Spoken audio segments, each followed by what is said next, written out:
Hey family, it's your girl, Dr. J. Nicole, and you are tuned in for another powerful episode of Rise and Thrive with Dr. J. Nicole, where faith meets purpose, meets wellness, and we're talking healing, and we're just diving all the way in. Today's episode is a little bit different because the spotlight is on me this time. So y'all hear me pour into guests and like ask questions and hold space for stories, but today I'm handing the mic over to someone who knows me very well. This is my older sister. And while we didn't have a traditional relationship growing up, I feel like I had a built in bestie and I just tapped in. In the more recent years, we've done a lot of really intentional work, and my sister is a certified truth teller. Her name is Aisha Goodlett. So in this episode, she's going to ask me the hard questions so that you, the audience, get to know more about me, what I've overcome, who I am, what I've healed through, what I'm still healing through, and a little bit more about Rise and Thrive. And it's more than just, a podcast. It's also my testimony. And it's a platform that I want to share with others so that they can also give their testimonies and give the glory to God. So buckle up, y'all. It's about to get real. It's gonna be raw. It's gonna be organic. We might even talk like y'all not here because that's what we do when we get on the phone and sister. So it is my honor to introduce to you all my big sister, Aisha. Welcome to Rise and Thrive, sissy. My gosh. Hi, Sissy. Hi, everyone. I am so honored to be here, join you guys here today. And I am Jeannie's sister. I don't know if you guys can see the resemblance. But yes, and you guys are familiar with her and, just the type of person that she is and the path that she's on. And she is really an inspiration to us all on what it means to persevere and to, take the journey that God has you on and to have some triumph. Okay, to come out on triumph, come on out on top in the end and through it all to keep the faith. And so it is just an honor to be here and to interview you today. I know you are used to doing the interview, and so I'm going to take it over from here. And I just would like to welcome everybody into to Evolve Therapy and Wellness, okay, podcast. And we are going to dive deep deeper into our conversation today about who is Dr. J. Nicole. Okay, you guys get to see her in therapy. She's got the PhD. You get to you see the after effect, all right? But who was she before all of this? Okay. What has inspired her? What was it that, led her into becoming a therapist? I'm a little baby, but for real, today it is my allergy.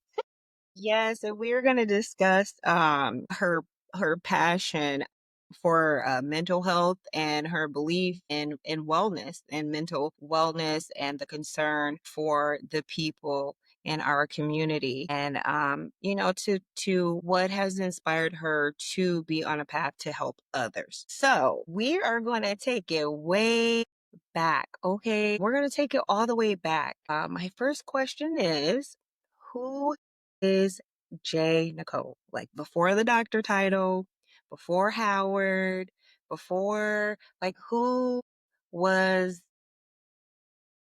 J. Nicole? Who was that? Well, okay. Well, if we go back, there was no Jane Nicole back then, right? Like it was Jeannie. Yeah.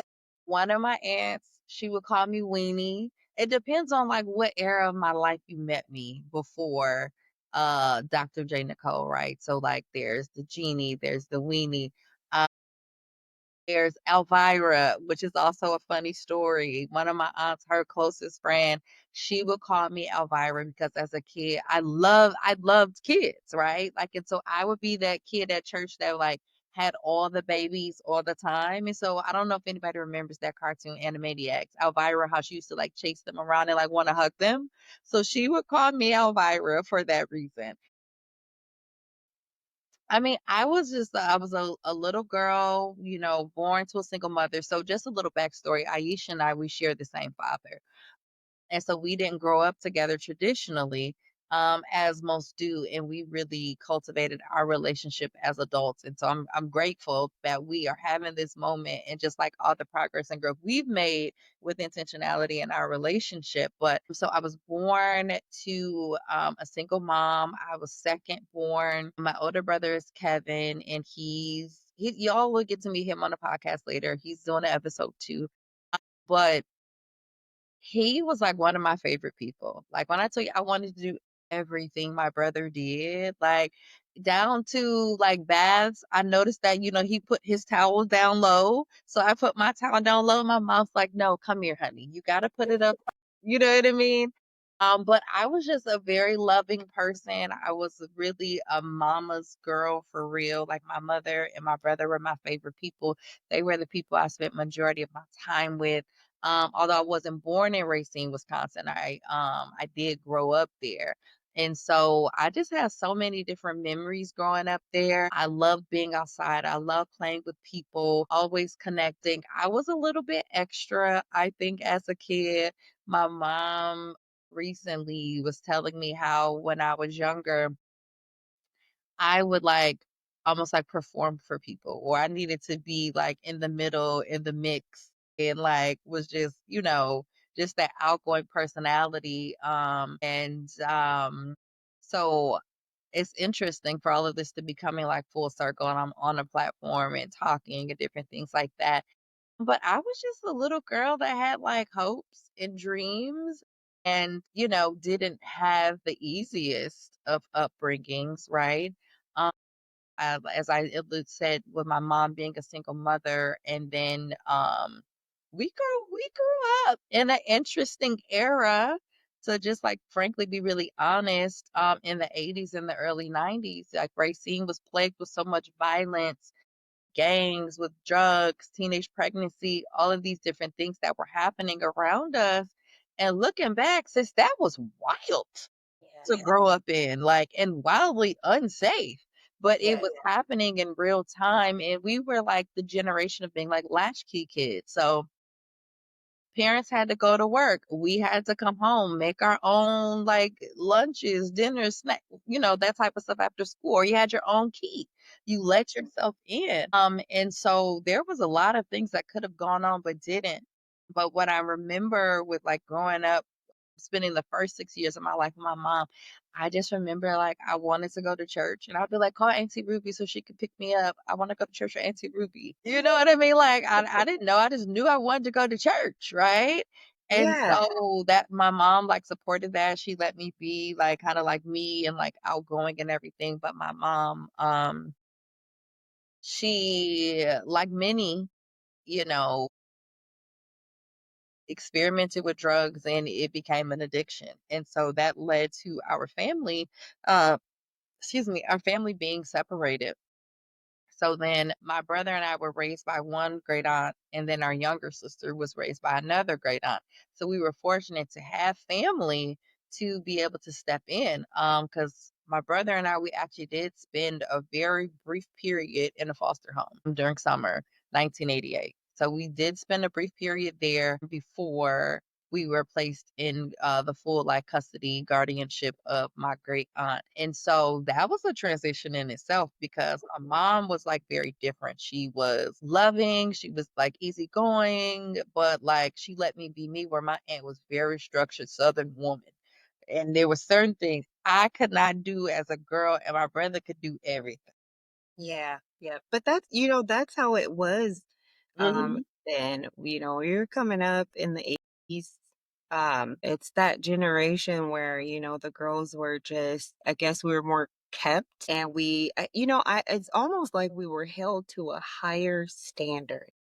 We were. That was my experience. And I would say I heard this line later in life where they say that in our culture, we raise our daughters and love our sons. So there was different expectations for me. So I had to have the good grades. I couldn't go places or I couldn't be out. Or if I did want to go, I had to go with my brother if I could. But then he also had restrictions compared to our peers too. Like it was very strict and structured, but mine was 10 levels up from his as well. Yeah. So, Yeah. Yeah. So, okay, in going through some of your experiences mhm, and going through what you had to go through with your mom, I know that had to be very traumatic for you. yeah. I could only imagine. Do you think that may have produced something in you to where perhaps you always felt like you've had something to do with purpose regarding like helping others, right? Because of course that caused some pain for you. Yeah. And if that caused some pain for you, as a woman, we're like, well, we want to make sure everybody else is okay. And, Yeah. I know how that feels, to be hurt. And I'm sure you've had other experiences too, where you've experienced hurt and letdowns, right? As a kid, we all have in our childhood, right? Just with us sharing a dad that, he wasn't very present. I know that was a letdown. I guess my question is, do you feel like that kind of like does that have something to do with you where you are today? Like, Yeah. what did that Yeah. create in you? Did you always feel something inside of you that was like, I'm supposed to, heal others. I'm supposed to look out for other people. I have a purpose. Yeah. Yes. And I think it showed up in a lot of different ways, right? Like, so I can't remember not having a nurturing spirit. I was very, so being separated from my mom, part of the way that I dealt with it is I would talk about it when I was a kid. It in good and a bad way, I think, because sometimes I think I led with that more often than not, where it was like a bleeding heart, like the pain that I had it would come out. It would be one of the first things, or pretty early on in a conversation, for boundaries when I would meet people. But that was also my truth. I didn't really know what boundaries were, but I was very honest about it. I always had an ability to be able to connect with people, but I didn't want to hold it in, and I didn't really that's traumatic, to know that you're being separated from your mom because of substance abuse and then not having an active father, right, was a lot, Yeah. right? And so I had adjusted to that because I didn't have that relationship with him. So it wasn't like both of them went away at the same time. And, my relationship with him didn't really, really form. It started forming more in like middle school, high school, but then we really got in sync when I got in college, up until his passing. But so there were a lot of things. So I always connected with people. If there's a joke, if you ask Kevin, he'll tell you people used to make fun of me and call me the peacemaker in the neighborhood because when people were getting into the fights, I was always the one trying to mediate it. And Yeah. that was confirmed more in fifth grade. I was a peer mediator at my school, right? That's nice. That's really cool though. So always talking with people, connecting with people. Yes. Kids will move into the neighborhood. I'm like, hey, I'm Jeannie. You want to be friends? Like that was like just me outgoing and always connecting people, bringing people in. The way that I like would meet new friends, and whether like if they moved to the neighborhood or I met them because we're at a new grade or they just came to the school. I'm like, you should come to the center. Come hang out with us after school. You can meet some people. Like, who did I think I was? Um, You were who you were supposed to be, right? Because we grew up in the same city. yeah, So, a lot of the areas, the environment, the whole just the atmosphere I'm familiar with, right? And to just think that like there was, here you were inviting, and welcoming, new kids in the neighborhood, not even knowing that, you've probably impacted them. that I guarantee you that's had an impact on their life, because in those environments, it wasn't like that. I mean, I'm just gonna be honest. It wasn't. I mean, the kids wanted to be nice for the most part, but hey, I mean, it was like you're reacting what you're acting out what you already see, right? And in Yeah. that environment, how you spoke of earlier, the violence, gangs, drugs, just really stuff we kids shouldn't have been exposed to, but to just think that, you there were kids that were out there that were seeing their parents, loved ones go through changes and things. Cause it was in the 80s. I remember when like crack came into the neighborhood particularly, because I remember the whole city changed after that. Mm, So here it is, you're meeting a kid at school or you're meeting them at a playground, and not even knowing that, they were probably going through some things, but yet you were that friendly face, you were the warmth that they needed, someone that, extended, just someone that made them feel seen, right? Just like, hey, you should come to the center. Like you were mhm. doing it back then. You were Yeah, doing this. I mean, it sounds like, you were being prepared from a young age. That's what it sounds yeah, like. yeah, and you're right, like, it was also something that I needed, like, I was always optimistic. Well, and I'll even go back further. I remember when we were still living on Center Street with our mom, that I remember me and my brother being just very different. From other kids. Like we didn't curse as much. We weren't always like being rough and fighting, like you know what I mean? But we Well, knew those kids. Those kids were in the neighborhood. Sometimes those kids would test us, but like I can't remember who it was. Let me see if I can go back in this memory. Because this memory, it's a long Rolodex. you remember everything, It Jeannie. even, but no, not everything, but sometimes I don't go back, and so I don't remember. But anyway, I just remember we were at behind what's the school that was right there on Center Street? That was like the alternative St. school. Walden. Yes. So we were at the playground behind Walden, but Walden doesn't even did they knock that down? I don't know. It's not Walden anymore. Or something. It's something that is, I think it still is like something that uplifts the Change the community. name. So that Yeah. playground behind Walden, I remember because we would be back there playing all the time in that park in that green area. And I remember some of the kids was just cussing and cutting up. And me and my brother would not cuss. Me and Kevin would Yeah. not cuss. They were like, nobody's here. Y'all not gonna get in trouble. We were just like, nah, we good. Like I had no desire to like cuss. And for some people, they were like, they didn't like that, right? But it was just like I don't get anything from that. So like I do remember like always being different and then moving with my aunt. She made me more different. Like it was like we already were kind of set apart, but then she set me apart more with like her structure, her rigidness. And so like sometimes I resented it, but now I look back, I was like, wow, God, that was preservation, that was protection.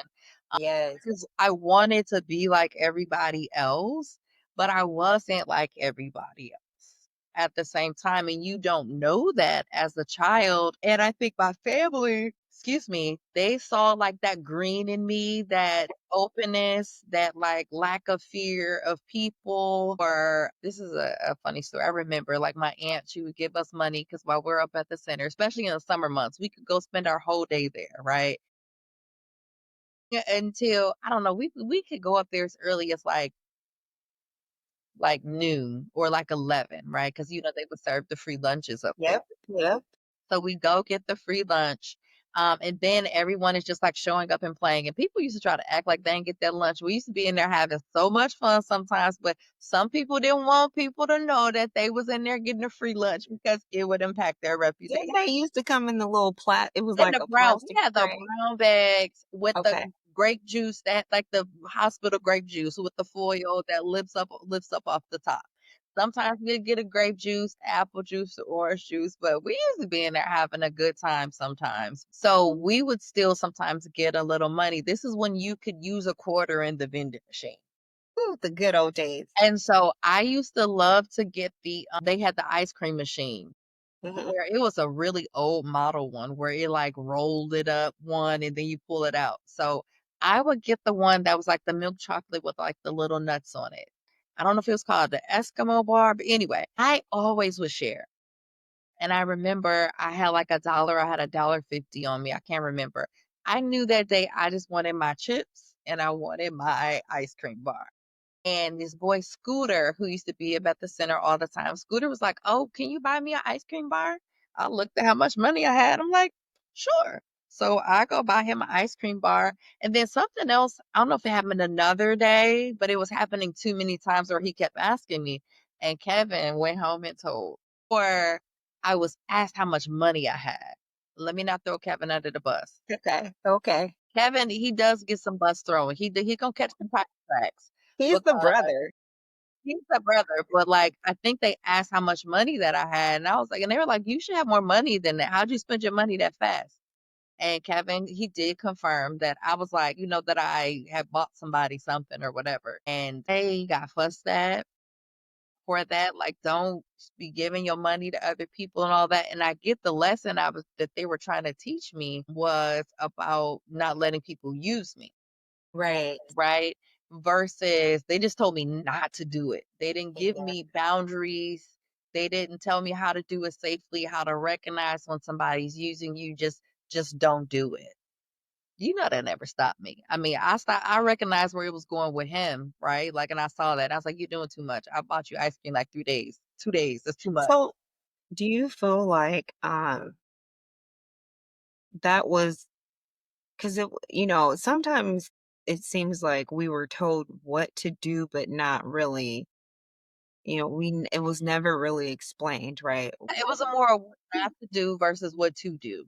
But Right. them, I told you, yeah, but not how. But was that also do you feel like it was, like, teaching you to, like, I don't know, just kinda, like, not help others almost?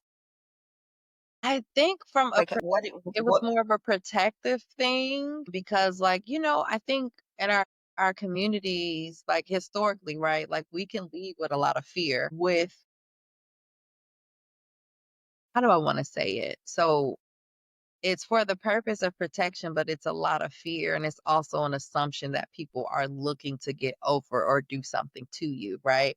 Which for a lot of people, it is based in lived experience, it's transferred down intergenerationally as well, and so I think the intent was protection and keep what you have, but also, when I'm looking back at the context of this, right? This was a 50-year-old woman and her husband. How many years older was my uncle? He might have been, I don't know, 5 to 7 years older than her. I can't remember right off the top of my head how many years were between them, but they were getting their last son out of the house. When we came into their home, they had like a 15, 16-year-old, and they took in a 9 and a 6-year-old. And so with that, they don't have money to just be wasting and feeding Yeah. everybody else's kids. They just took in too, right? So I can see that now what they're saying, like, we're trying to provide things for you, not the whole neighborhood. But you know what? That was a thing, Jeannie, because I'd come make me a sandwich and then I would try to, make my friends. Some of my friends I knew, they were like, because, you go to their house one week and then the next week you go and it's like nothing there. So I kind of knew what was going on. And then they'd be like, I'm hungry. And I try to like feed them. And that's what it was. I get that response. Can't feed the whole neighborhood. So I mean, I understand, it's kind of like just surviving and just trying to do the best you can. Yeah. But even through that, I mean, you still, They couldn't get it out of me. Like, I always was finding ways to help people, support people.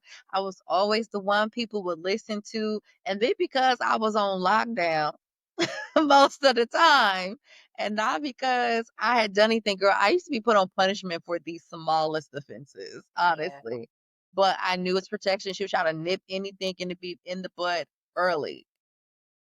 Like, I would I wonder if she saw something in you that, I was thinking about that oh, too, and I never had a chance to, like, really ask her some of these questions before she passed away.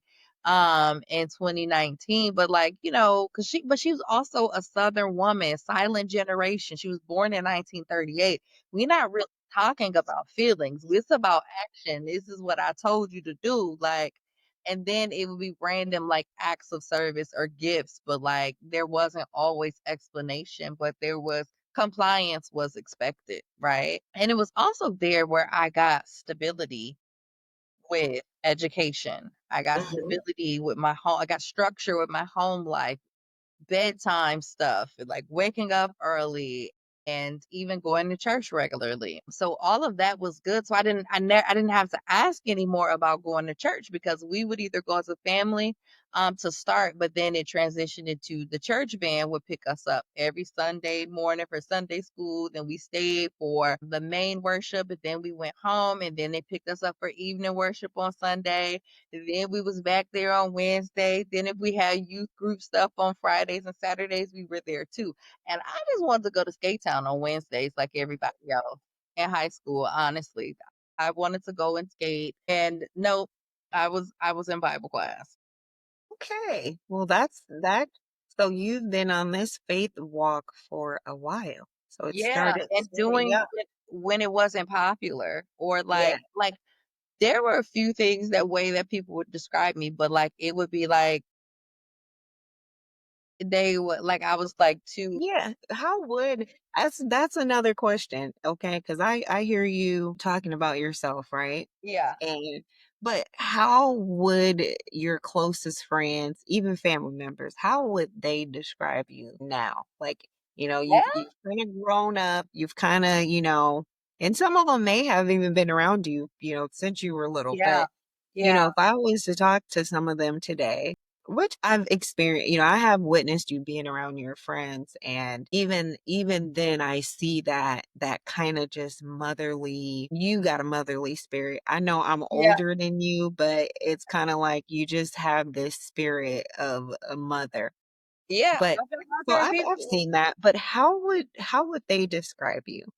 Uh, That's interesting, right? Like just because I'm very different from even a year ago, right? Like I've undergone such an amazing transformation in my spiritual, which is, brought every other aspect of my life into alignment, right? Like, so spiritually evolved, I look different. I don't even know how many pounds I lost, but this time last year I was a size 14, almost a 16.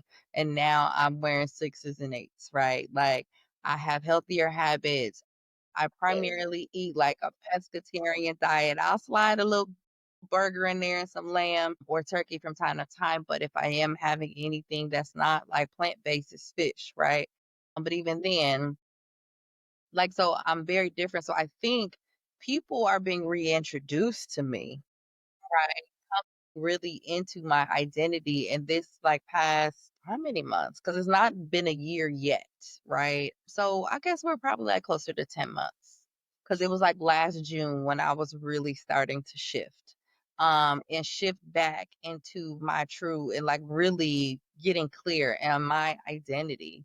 As a daughter of the king, honestly, I was going through separation and divorce, so that brought up a lot of things. But if I have to like really answer that and what has not changed, what is consistent in that, they'll tell you. I think people would talk about my like being education, that's always been like a safe space for me, or like call me smart, right? Like, or a bookworm, like that was one of those things I was called when I was younger. So they'd say something about like my education and just always in the books and always in school. Like, you gonna be in school your whole life, like my family would say. And I'm like, I'm not in school anymore. I'm working at a university. But then I did go back to school again after that, right? okay. That's how I ended up at Howard. But my family, they thought because I worked at University of Maryland, some of them would just be like, "Oh, that's where," they thought I was a student still, and I'm like, "No, that's my job." But so they'd talk about me, I think, just like being like a loving person. Like, I love children. I love people, but like I really do like love children. Connecting people, being willing to like share. I'm not a selfish person. They probably tell you I'm adventurous now, like with travel, because I love travel. My mom thinks I'm crazy for chilling with the tigers and walking with the lions. On a couple of different trips that I've had.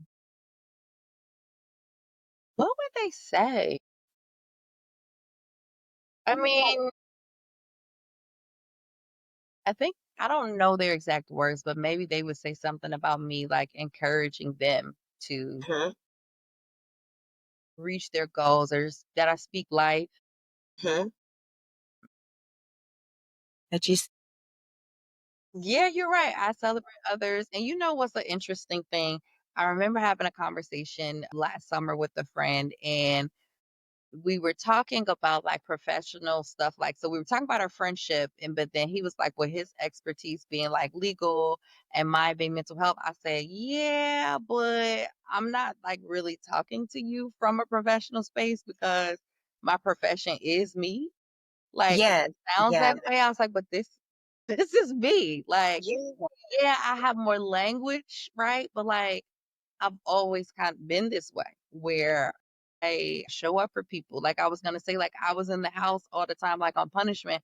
I be the one that some of my friends would call on three-way. I was yeah, doing couples counseling in high school. Oh my goodness. I just thought about this. I don't know if you know. So Nikki Larry, she was one of my like longest friends. We met first day, first grade on the bus. And then her now husband, Jamil Lacey. I don't know if you knew Lacey, but like we were in high school, they were going through some stuff. First of all, people was having real complicated adult relationships in high yeah, yeah, really. they had the least experienced one because I wasn't dating. Boys couldn't even call the house, right? Right. They got me on three-way with them, basically mediating. I'm not even kidding. Like, and I think I forget what year they got married, but if you ask them, like, they would be like, "She one of the reasons why we still together." Because I legit would do that. Wow, Like, people would just always come talk to me about their stuff, and not in a bad way, but like I would listen, I would give advice. Like I'm also the person that strangers would come talk to. So I think they say that I was like a good listener, and that I think it shifted. Because like in my family, there are really strong women. It's majority women. Really strong women in my family. And I think I was early teens. Like when one of my older cousins, he came to me and asked me for advice. And I was like, huh? Like a shift was starting to happen where yeah, was an adult, but excuse me, I was still feeling like a child. You know that when you transition from understanding what it means to be an adult child, you're right, yeah, and having conversations at that level with family members as peers. And these are people who were responsible for your well-being. These are people who could tell you what to do, when to come, when to go, like yeah. that shift. But like being, even though that they were the one, they told me that I was book smart and not street smart. I'm not I think you're both, okay, but I, that's just my I'm the personal one. that's what that would be one way I describe you. I'd be like, you book smart, but you are street smart too. And I mean, Yeah. let's face it, in order for you to travel the world, you have to have some type of I mean, you just gotta have some type of school of hard knock. I mean, even if you Yeah. only took a semester, okay? You Listen, have we to have. didn't grow up where we grew up and not get some street smarts, but I Yeah. think because my heart wasn't hardened, Right. because I didn't turn off my light or I didn't Yeah. hide it, and I did still see the best in people. Like I remember Yeah. my freshman year in college, my brother, like I would me and this is you'll hear about this in the episode with Shamika. We were roommates freshman year and sophomore year. We would just like we would cook all the time, like pancakes was just like an easy thing to do. There'd be an event after campus afterwards. We're gonna make pancakes. Like we just thought a couple friends were gonna come over, girl. It turned into a whole after party and that just became a thing. But like just always cooking for people doing stuff. I would like braid people's hair. Some people I wouldn't charge because they was the homie or whatever. And my brother's like, Jeannie, you need to be charging people for this stuff. Wait a minute, you can braid, sis? You could break. Wait a minute. So Hold up. if so hair is a secret talent, right? So like I don't cut my hair, but like most of like my stuff I do, right? So I do my own bleaching and stuff. Um, in another life, or if I didn't go to a traditional university, I would have gone to cosmetology school. Only reason why I Wow. didn't get a license is that it always overlapped with my main courses. And Got you. so I never did it. But like I braid, I don't know. I just do hair. That's one of those things. That's in me. Like I used to do my friends' hair and stuff growing up. Like they were getting ready to go to homecoming dances. I would do their hair Wow. Nice. because I Um, wasn't going because like my aunt wasn't having all of that. just you know what though, when you think about it, it's like, maybe that was just that was that's what you needed, because, maybe some of that stuff that you could have been exposed to, Absolutely. maybe you weren't able to handle or you wouldn't have been able to, come back from that. And so, I mean, when you think about it, shout out to Auntie because Hmm. you made sure you stayed on that straight and narrow Yeah. and at least got you off to college. Yep. And we had to talk about that later, right? Like, so I talked about how you can transition and start having these adult conversations where we got to a different place, but I had to shift the Hmm. relationship Hmm. and create a space and like vulnerability. But I told her, I said, I didn't always agree with your methods and it was effective because I recognized like I can see when I look back, and it didn't take me that long to see it, but like that there was a difference in really just understanding choices, exposure, and when you have too much freedom and Yep. also that sometimes people do prey on young people, naive people, people with little experience or less experience. And it can be life altering what they experience. Not always traumatic, but it can Yeah. change the course of their life. You know what? So if we look at this from a spiritual, Yeah. right? It's like, God will put things down in your parents and to where they don't even know why they are treating you like, and not that they're treating you bad, Hmm. but I mean, they're just holding you accountable for everything. Meanwhile, your little brother, your little sister, your little cousin, it seems like they get away with everything. Hmm. But I'm like you talking about you right now.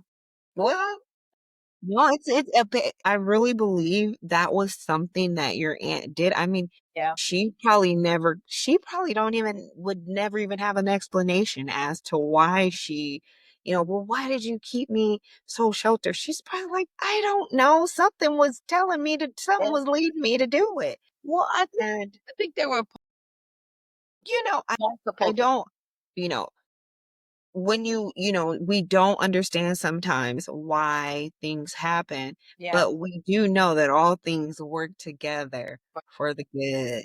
For those Yes, who of love those. the Lord, to them that Yes. are He called according to His To this purpose. Yes.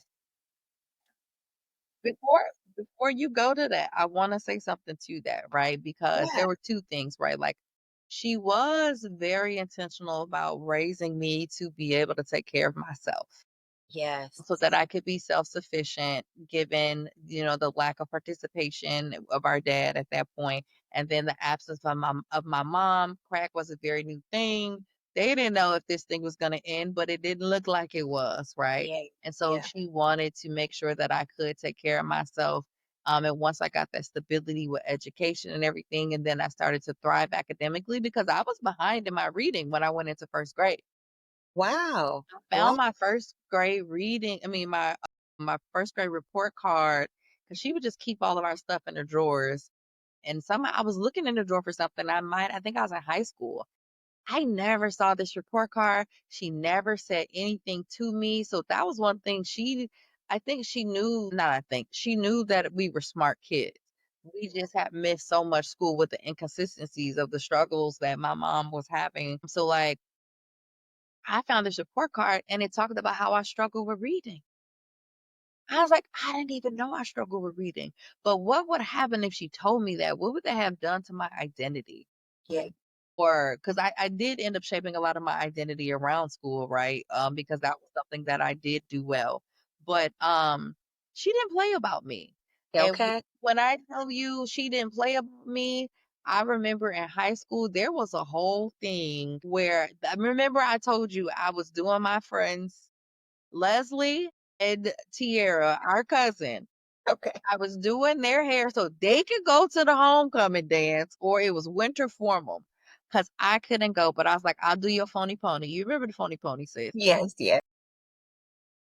"I'll do it for you," whatever, and then my aunt she was at her sister's house. I don't remember what was going on, but there was this whole argument about me, how she needed to give me more freedom, and people were asking why I wasn't going to the dance.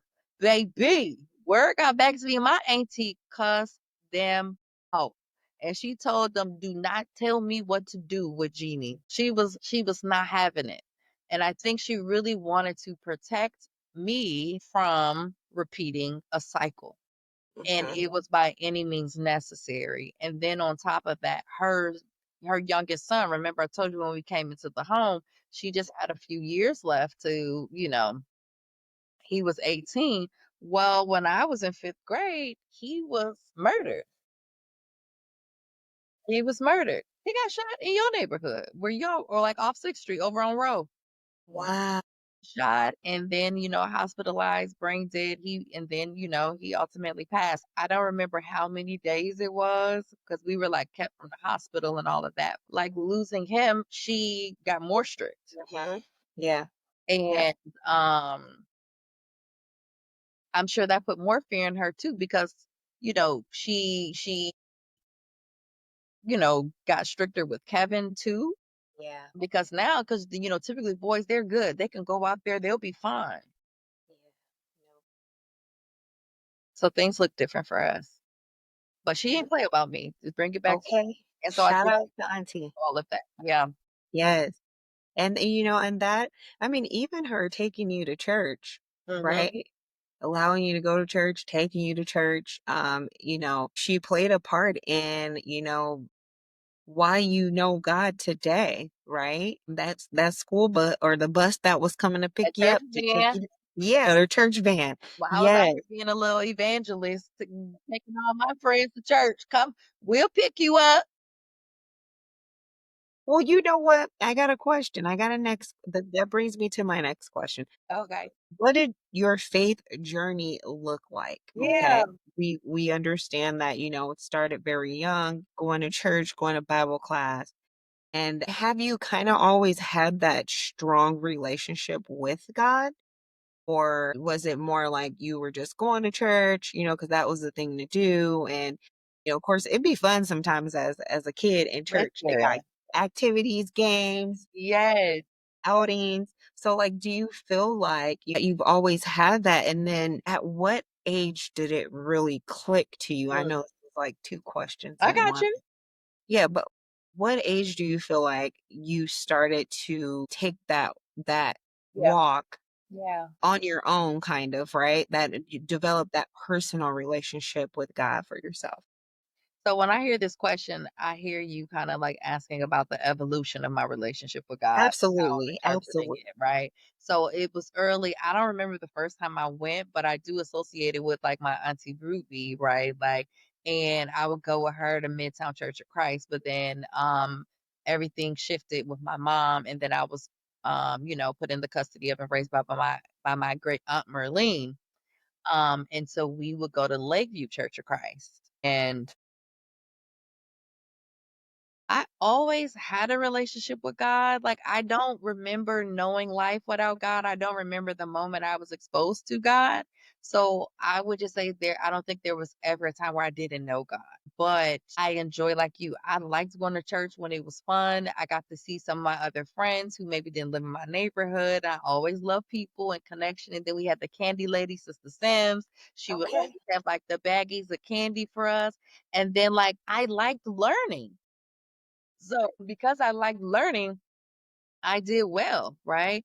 And I would just like soak it up. And I liked being in like plays and Bible bowls, like where Yeah. where that's just like the trivia and all of that stuff that you do. And I only didn't like it is when I felt like it when it was FOMO. Like I told you, I wanted to go to Skate Town on Wednesday nights when I was a thing when I was in high school for a few Yeah. years. Yeah. That was the only time I didn't want to be there because otherwise I liked the people I knew. We had a pretty good youth group Okay. and we got really close with there was a couple, Dennis and Rochelle Hart. They were our youth group leaders. And so like we would be that was one place, that was a home that my aunt would let us go to freely Okay. without questions. And she didn't let us go to people's houses like but if we're like, can we go hang out with Dennis and Rochelle? Or they will call to say, hey, can the kids come over? And it'd be me, Kevin, then our friend Chuck. And Chuck also, we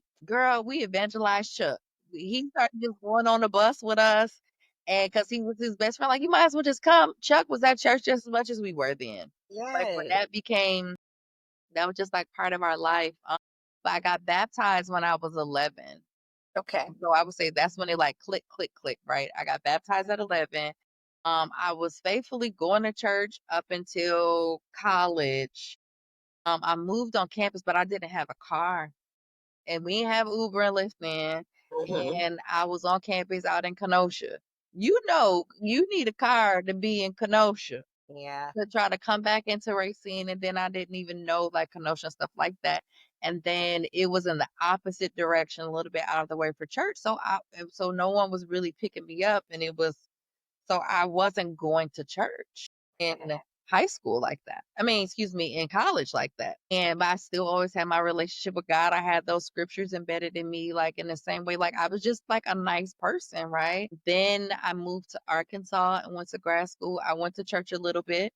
I didn't go every Sunday, but I would go to Combe Street Church of Christ.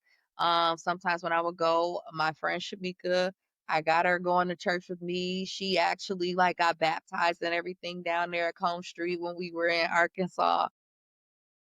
And then I moved out to Maryland in 2007 and it took me a little while to find the church home because I had gotten out of the rhythm, but also all those years I felt forced to go. Like I always loved God, had my relationship with God, but feeling forced to go, it was different.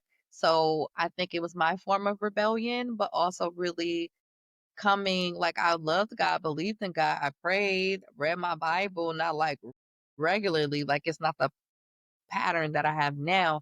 Hmm. But then I started going in 2010. I had a health situation and I was just like, man, like this is really I need to get in church. And so then I was going faithfully for like 3 years. And like even my birthdays, I used to have birthday celebration stuff from Thursday to Sunday. Sunday you knew we was gonna go to church and then we was gonna go to brunch. Right? Like that was included in there. So I would invite people. So you can come if you can come to happy hour with me, you can come to the house of the Lord with me, is how I felt, right? Like if you can come have dinner with me, you can come to the house of the Lord with me. Yeah. Now, how Um old were you? How old were you? So, so this time I am like mid 20s. okay. So that's when Out you kind of, here at like 25, but then, no, girl, no. Hey, girl, and you got me telling my business at my age over. well, would you say you were like in your early 20s when you kind of like rededicated? I was getting closer to 30. Okay. Yeah, Okay. so it was like late 20s. But do Like, you girl, feel but then I still wasn't locked in, sis. okay? I Okay. still wasn't locked in. Because then I went back to school again, right? Like at Howard. So that's 2013. Fall 2013 is when I started at Howard and I was going to church at first, but then my car broke down. And I had left my full-time job to go back to school, so I didn't have money to pay for this car to be repaired. And where I was living, I can catch the train. And I just like really just laser focused in on school. Then I was able to like get a grad assistantship on campus. I could have easily caught the train to go to 13th Street Church of Christ in DC, but like I didn't. Like I fell back into my old pattern. But me and God was so locked in for those 3 years and it felt so good. But then I got distracted. I put school and stuff before God. We got back in a rhythm like in the pandemic where it was online and everybody was going online, so it was easy to consume.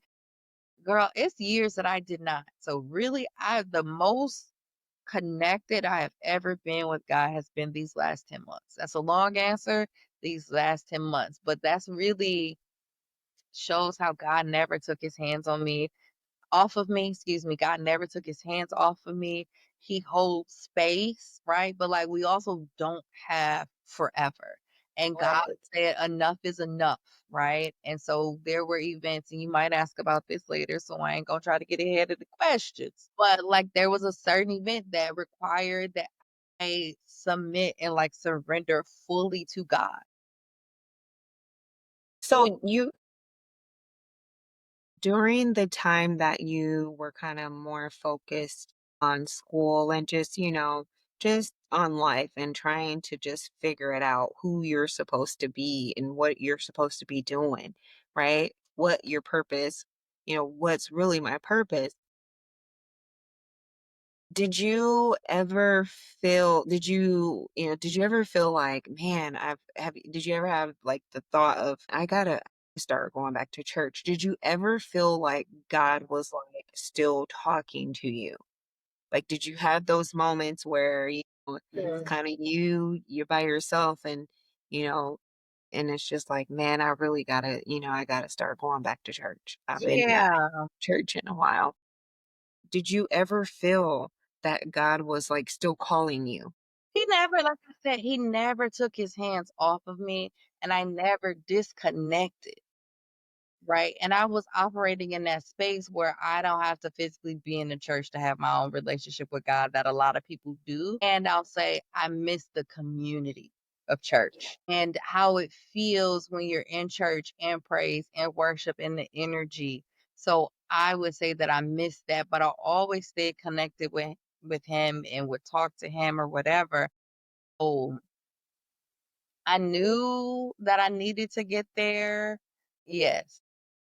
So, was there ever a moment that you have questioned your calling? Like, have you always kinda known what you were supposed to do? I know when we kind of, in our adult, life, our adult age, we kinda, like, reconnected. I think you were at Howard then, and Yeah. you were graduating. That was in my first semester because I remember you came for Thanksgiving.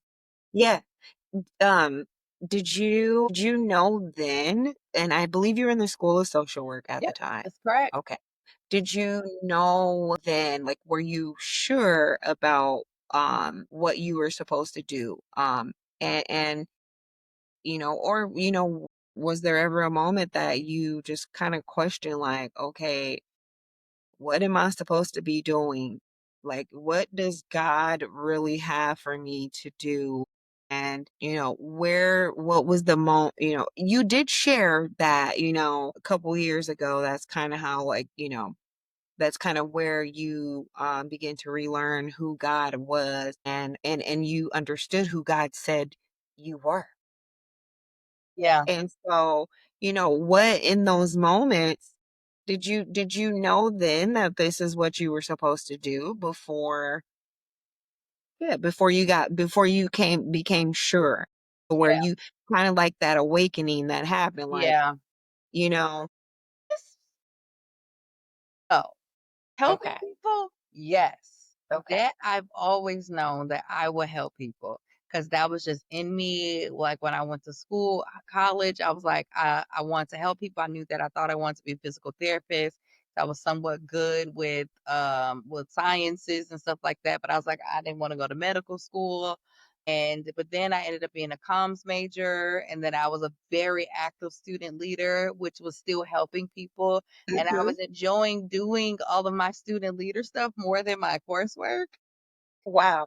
But that's how I ended up in student affairs first and going to get a master's in education because college was so transformative for me and like figuring out more about me. And I had freedom. I could spread my wings. So, like, all the involvement stuff I didn't get to do in high school, I was doing all of that in college and helping other people do it. So, like, I did almost every student leader position you could think of in college except for be an orientation leader. I was a senator in student government for like 2 months, but I was like, they argue too much for me. I got up out of there. But I did black student. I think, when we said how would your closest friend describe you today, I know that leader would be in their leadership. But yeah, I know that. I No, just want to I throw think that you're in there. absolutely right. Because it's just like something that's like organic, I think for me that I'm like, yeah, I'm a leader. Like I know I'm a leader, but like that like didn't even just like occur to me to say. I was thinking more about like my characteristics, right? Like I was thinking more about like my character than that. But I think you're absolutely right with Absolutely. that. And And we know feeling that you're just kind of came to mind, right? Bold, like stronger language I think has come up. I don't know if any risk taker, but like not in a crazy way. no, it definitely, I would say you're a risk taker because one thing I've learned about you, right, is how would I'm someone that could describe you, and I How really would you have describe this? well, so like you said, risk taker. One thing I've learned about you is that if God tells you to do something, you're going to do it. That you are a person of strong faith. And and yeah, that's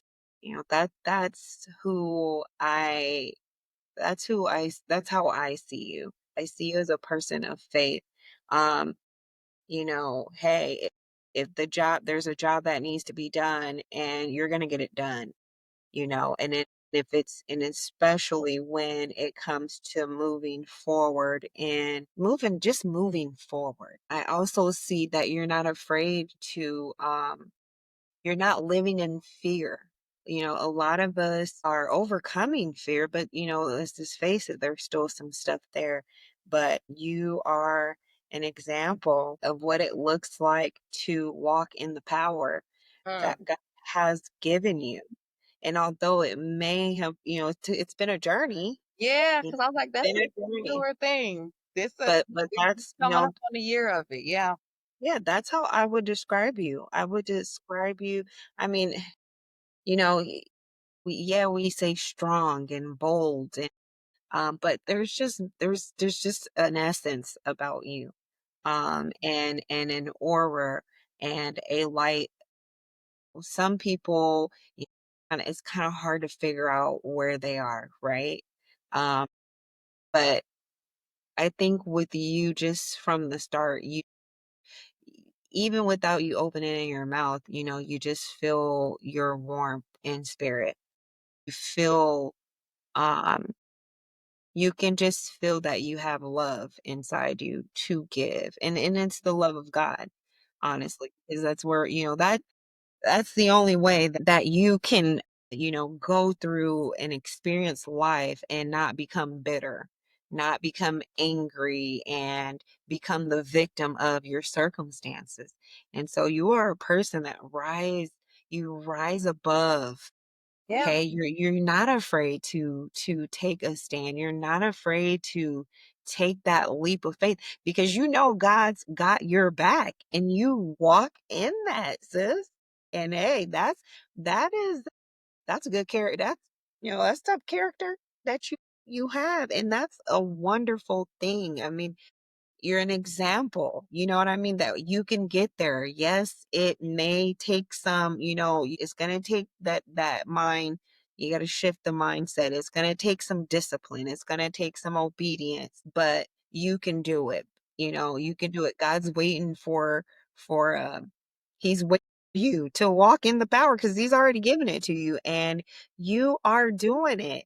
You're Girl, you doing over it. here got my little eye water, and it's not the allergies this time. That really is a little baby tear trying to form over You, there. But what you yes, just said, you just connected some dots for me about discipline, obedience, and all of that. Like living with my aunt was preparation for being in a relationship with God, but his rewards are greater because she just expected me to do certain things. I had to have good grades or else, right? right, But right. like that structure that she had, like, that's where what I returned to.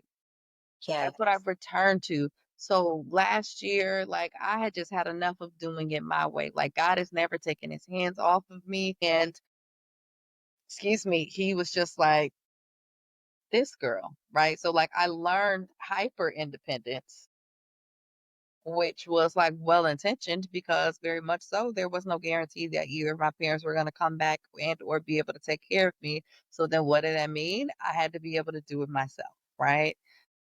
And so my aunt, like, well, I got my first job at like, was at 14 with the work permit, and I've been working since I was 14 years old.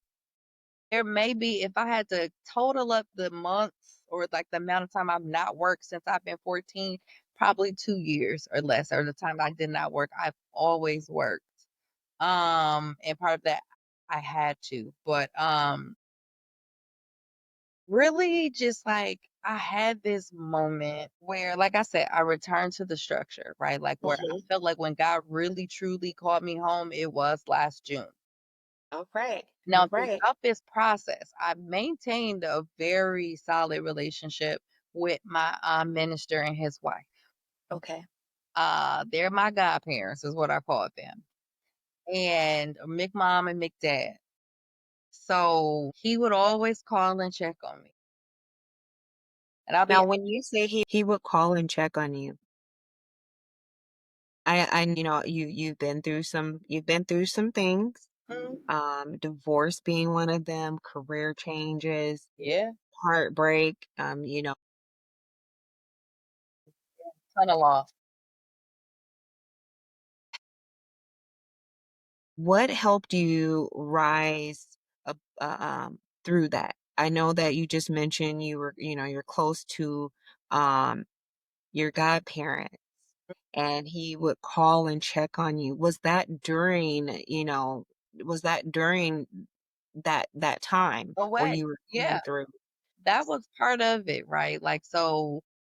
There was some distance when I was coming less, but then we had a talk and he like actually really apologized to me. And he was like, I should have been more there for you with everything that, there was no way for him to know all the stuff that was going to come, all the loss and grief. Like I went through like a 7 year period where every year I was losing people. So never really fully recovering, where it was like I was just stuck. But that was always there, but once we got back, like, into a regular rhythm of communication, he would just call and check in. He would never be pushy about it, and even when I moved to New York, and I ain't had no business in New York, but, went to New York because I was being a good wife, or that's what I thought I needed to do to be a good wife at that time in my life, and even there, he would call, he would check in, and so, like, I knew I always had my relationship with God, like my all the Bible scriptures and stuff that I learned in Sunday school, I can memorize. Those were really truly inside of me. So when in those moments, was there ever a moment that you felt like giving up? No, And it no, like Okay. that's never ever been an option for me. Like no, never. Like even when I was a kid, like even thing when the stuff happened with my mom and then, our dad not really being there, it was just like I gotta do better because I didn't want my kids to go through this. Now I'm nobody's birth mother, but like I always just knew that I wanted a different life. I figured out that education was gonna be my vehicle. I didn't know how I was gonna do it. I really and truly wanted to go to school out of state support. There was no one there. That path hadn't fully been cleared to make it like, this is what you do, right? I had a couple of cousins that had gone to college but didn't finish. So like I didn't have that. Blue Okay. So now you're saying that giving up is never been an option for never you. been an option. And so no matter what okay, let me go back. I remember my teenage years. It just got really rough. So I told you my cousin was murdered in 5th grade when I was in 5th grade. Then my uncle, who my aunt that raised me, her husband, he got a heart transplant when I was in 7th grade, and he passed away when I was in 10th grade. And after that, my aunt could not be home alone. So I had to always be there. So that meant I missed out on a lot of things, and it felt like a lot of pressure. And I was forced to do things. Like I would get some recognition, but I'm also a very sensitive person. I'm strong, but also very sensitive. I feel deeply, like going back to some of the things you were saying, like what would people say about me? But like I remember being so miserable one time, and I just had a thought, and I was just like, what would life be like if I wasn't here? And that's not anything I've ever really shared with anybody, but, like, in next minute, like, my thought was like, "Heck no, that's wild." Like, right? Like, but Yeah, it was absolutely. it was so much going on, but I do remember that I had that thought for, like, 2 seconds, and I was like, "Absolutely not, girl. That is That not an option." that is not an option. Yeah, like, and it wasn't anything like that, but it was like, that I don't know. It's not even like that it's not an option, but it was just like a question that literally Yeah. came up, and it was just like, Well, that's not gonna work, so, yeah. But you know what? That is I mean, I don't know anyone that could honestly say that that has never. And, I mean, that's the enemy's job, you yeah, just gotta try to that was a discourage. test. That was Yeah, like a little spiritual attack, like, and I can't remember how old I was. I just remember I was in high school, and I was just really like, ugh. I think I was really just miserable and felt like I was missing out on everything. All my friends were it felt like I wasn't living is yeah. what I think it was like, and it was just, like, really extreme FOMO. It's just like, I ain't even doing nothing. I don't get to do anything anyway, and then all the other things of the impact, the relationships, the people I care about, like, it was like, Well, you know what? God has definitely kept his hand on you, and he has carried you through some challenges, but, the wonderful thing about him is, he develops us. He gives us the tools. Okay, they may not come the way that yeah, we just don't understand, like, Lord, why is this happening? yeah, But, when we just stick in there, when we just hold on to our faith and trust that God's plan is perfect, we hit that top of that mountain. Okay. We climb.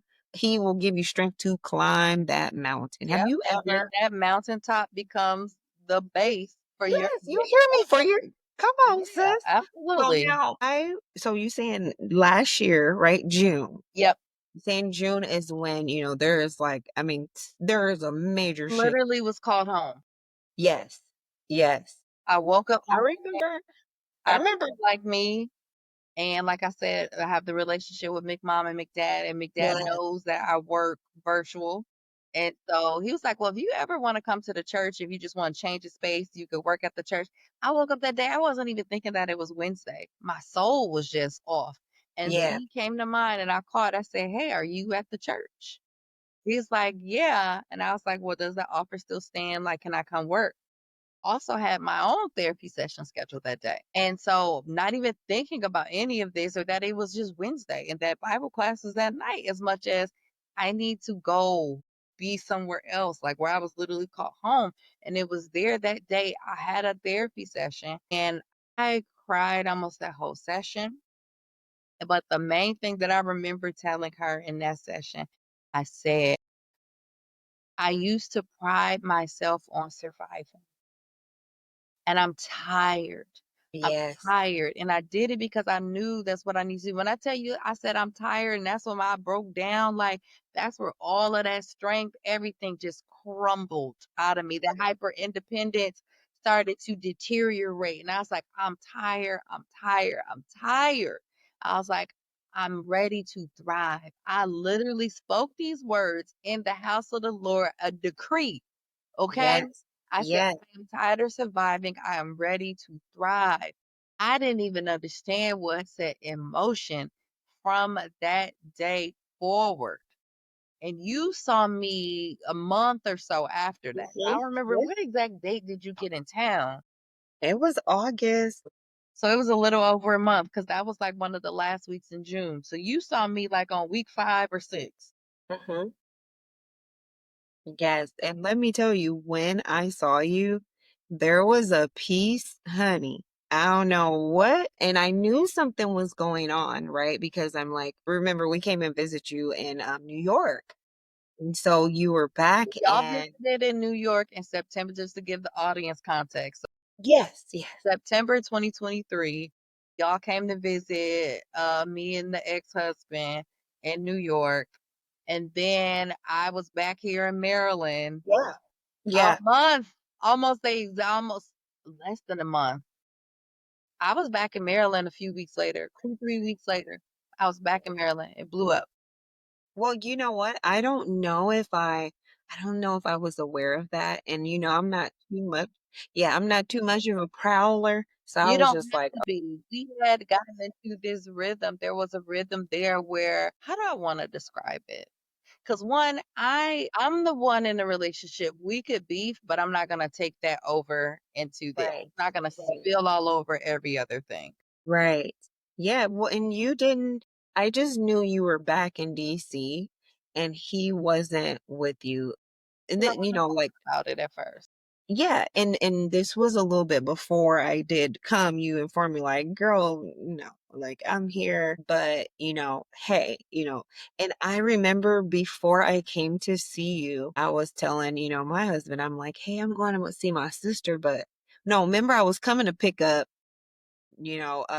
nephew, right? Because he was Yeah, out there for a little bit. visiting his So, grandparents. Yeah. yes. Yep. So I came, but I said somehow I think this trip is gonna be like I was like, I just think it's gonna be more than just picking him up. And when I got there, and I remember, you found me. You found me at the airport. Jeez, I don't know how you found me, but you did. And it was busy. But It's you always found me. busy. That airport is always busy. That thing was my goodness. I remember you just getting out the car and it was like a aura of like sunshine. It was like the sun was just shining Girl, you on making me cry. you. Yeah. And you gave me this big hug right now. Usually I'm the perseverer, I'm the strong one, right? And you Yeah. don't really know what's going on in my life, right? Because I don't, and it was like, and here it was though, I'm like, I'm just gonna enjoy myself, whatever. You come and you give me this hug. And you know how you just said, I'm tired. It was like I thought I was okay. Mhm. But, here it is. You get out this car, there's like this big aura of just light around you. You come and hug me. You like, I hey, feel sis, in the and aura. yes. And we locked in and man, I began to feel that I was tired. Wow. That I was tired and it was okay for me to be tired. Because So you when you slept hugged me, when you got here. I was tired. I was tired, sis. Yeah. I was tired. I sure did. But I knew then I'm like, something has happened with my sister, and it's a great thing. I don't know what it is. So it was a little shy of a year then, because when Mhm. you came to visit, that was July 2020, August 2024. You Yep, had yep, last saw me September 2023. yep. And you listen, as we began to just like, drive home, I mean, everything was just different, right? There was a peace and a settle. You just had this like settleness. I mean, even in the car, it was just, I knew something happened, but I'm just sitting back, Girl, and, whole tears is coming up. Indeed. No, like I'm for real, like a different type of tears coming because I can like my mind is very visual and I remember being in the car. I think I even remember what I was wearing when I picked you up. And Father, thank you for healing, and you know what? There was, for deliverance, for freedom. yeah, Like, cause I had just gotten my divorce finalized. I got my name back. yep, yep. and God was pouring into me in all these ways, but baby, it was not showing in my bank account. But I was still operating in faith. I was still giving. I was still being generous with what I could be generous with. And like you showed up, this was the first time really and truly in my life where I felt like, even though you said you felt like you didn't have to be strong, you showed up as a big sister. Like, even though I'm not young, I'm not the oldest, just my personality, I was always caring for other people. Not saying Yes. that, my brother didn't care for me, but it was just different where I was like, I finally felt like really like a little sister because I was so independent growing up. Yeah. And then I had shifted, like you said, something had changed, right? I shifted into more of my feminine energy too and out of survival mode, which, puts you in a different just space and the energy and how you showed up and my pride. You helped me like financially, like you offered things to me that before I'd have been like, no, no, no, I got it. But I was just very honest with you. Yeah. I was like, I'll come get you, girl, but I ain't really And I got wasn't, no money. and you know what? I wasn't, And there was no question about it. Like, yeah, I'm gonna yeah, come get you. But because I yeah, work from home, but like that speaks to that generosity that we were even talking about, right? Because I could have very much operated from scarcity. I don't know how much gas I had in my tank, but like, yep, yep. because I had started over completely. Started over. Well, it was just in my spirit to like, I don't know, it just was. And I've always been a person that I don't care if you a millionaire, okay? If I want to buy you a cup of coffee, I'm gonna treat you a cup of Mhm, coffee. What mhm. you have going on, it has nothing to do with me. It has nothing to do with like your financial whatever. Yeah, But not once, let me tell you, you never listen, you was rich in spirit because I yeah, never seen absolutely. anything that that said you were like, going through some things financially. I never seen any of that, sis. So hey, And God will, I'm not ashamed about it, but that's also yeah, how God works. yeah, Also yep, how he works. All of my needs were provided for. yes, That was also part of the lesson that I was learning. And he also like he just sends things and people on time. Like I had other people who just kind of like reached out to me like, you know, cousin Cody, yeah, know, cousin Cody, I'm send you a little something. yeah, yeah. Listen, Ask. Like God was just positioning people, but God was also really truly teaching me to rely on him and to let go of anxiety, let go of a lot of lack mentality. Like he was taking me through a thing this summer and I knew it, right? Like even though an old version of me would have been trying to do all of these things and or a different version of me like would have needed to have material stuff. yes, There had to be a separation where I had to depart from the material. And yep, you saw part of that yeah, when I I was in did. that closet. I did. It was some good stuff, by the way.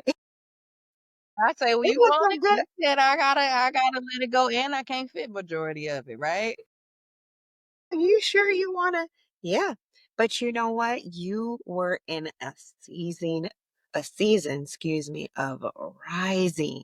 Yeah. And listen, it ain't all about me, but I I it's kind of an honor and a privilege to see that. To witness how God is he's taking you higher. And yeah, uh, Girl, just what would the feeling and knowing that, and that I'm kept and I'm his, like, that's yes. what this is, what you're saying, that I'm like, yes, I know. Like, You my were in a father is season of so rest. good. Listen, and you still are. I mean, Sure. we kind of we stay in contact. We talking a couple times a week, if nothing else Girl, we more. texting every day. Listen, you But hear me? I'm gonna tell y'all our little tea. We got this cute thing that we do, and it just started. Do you remember how we started? We do this rise and shine thing. Yeah, I do. Okay, kinda. I So I rem knew it's time for you to rise because we was in the car. I was dropping Yep, you off at the airport. yep, yep, Wow. yep. Yep, and that's where and then during the trip, I kept saying like, "Man, sis, you shining, sis, like, you just got this glow, like, you shining," and then it Yep, became a I thing where told it you, was rise, just you like tell me to shine. We are the rise and the shine. yep, and, you know, so for someone now, I mean, your story is just And we not even gotten into it for real. no, not really, but I mean, even to thus far, I mean, you may need to do a part 2 on this because, I Easy. mean, this is just good stuff. It's good stuff. It is, information and, that can help someone that is on this journey, someone that is in their season of rising. Yeah. What would you tell someone that is in that season right now? Yeah, and they may not even know they're rising. They might be on the cusp of rising. So as you were asking that question and like my journey, I reflected on one of the many conversations that we have had. In one of the times where I talked about how God, He takes the least or the least suspecting, right, and elevates them. Right? Like we know this, he Well, did this with David. He did this with Ruth. He did this with Esther. He did this with Joseph. He did this with Saul. He did this with Abraham. Like he just repeatedly, over and over, he picked people that you would least suspect or just ordinary people, right? And promoted them. He gave them purpose. He qualified them. He didn't call somebody else qualified. God qualified them. So it was clear that it didn't come from anyone, anything but God, right?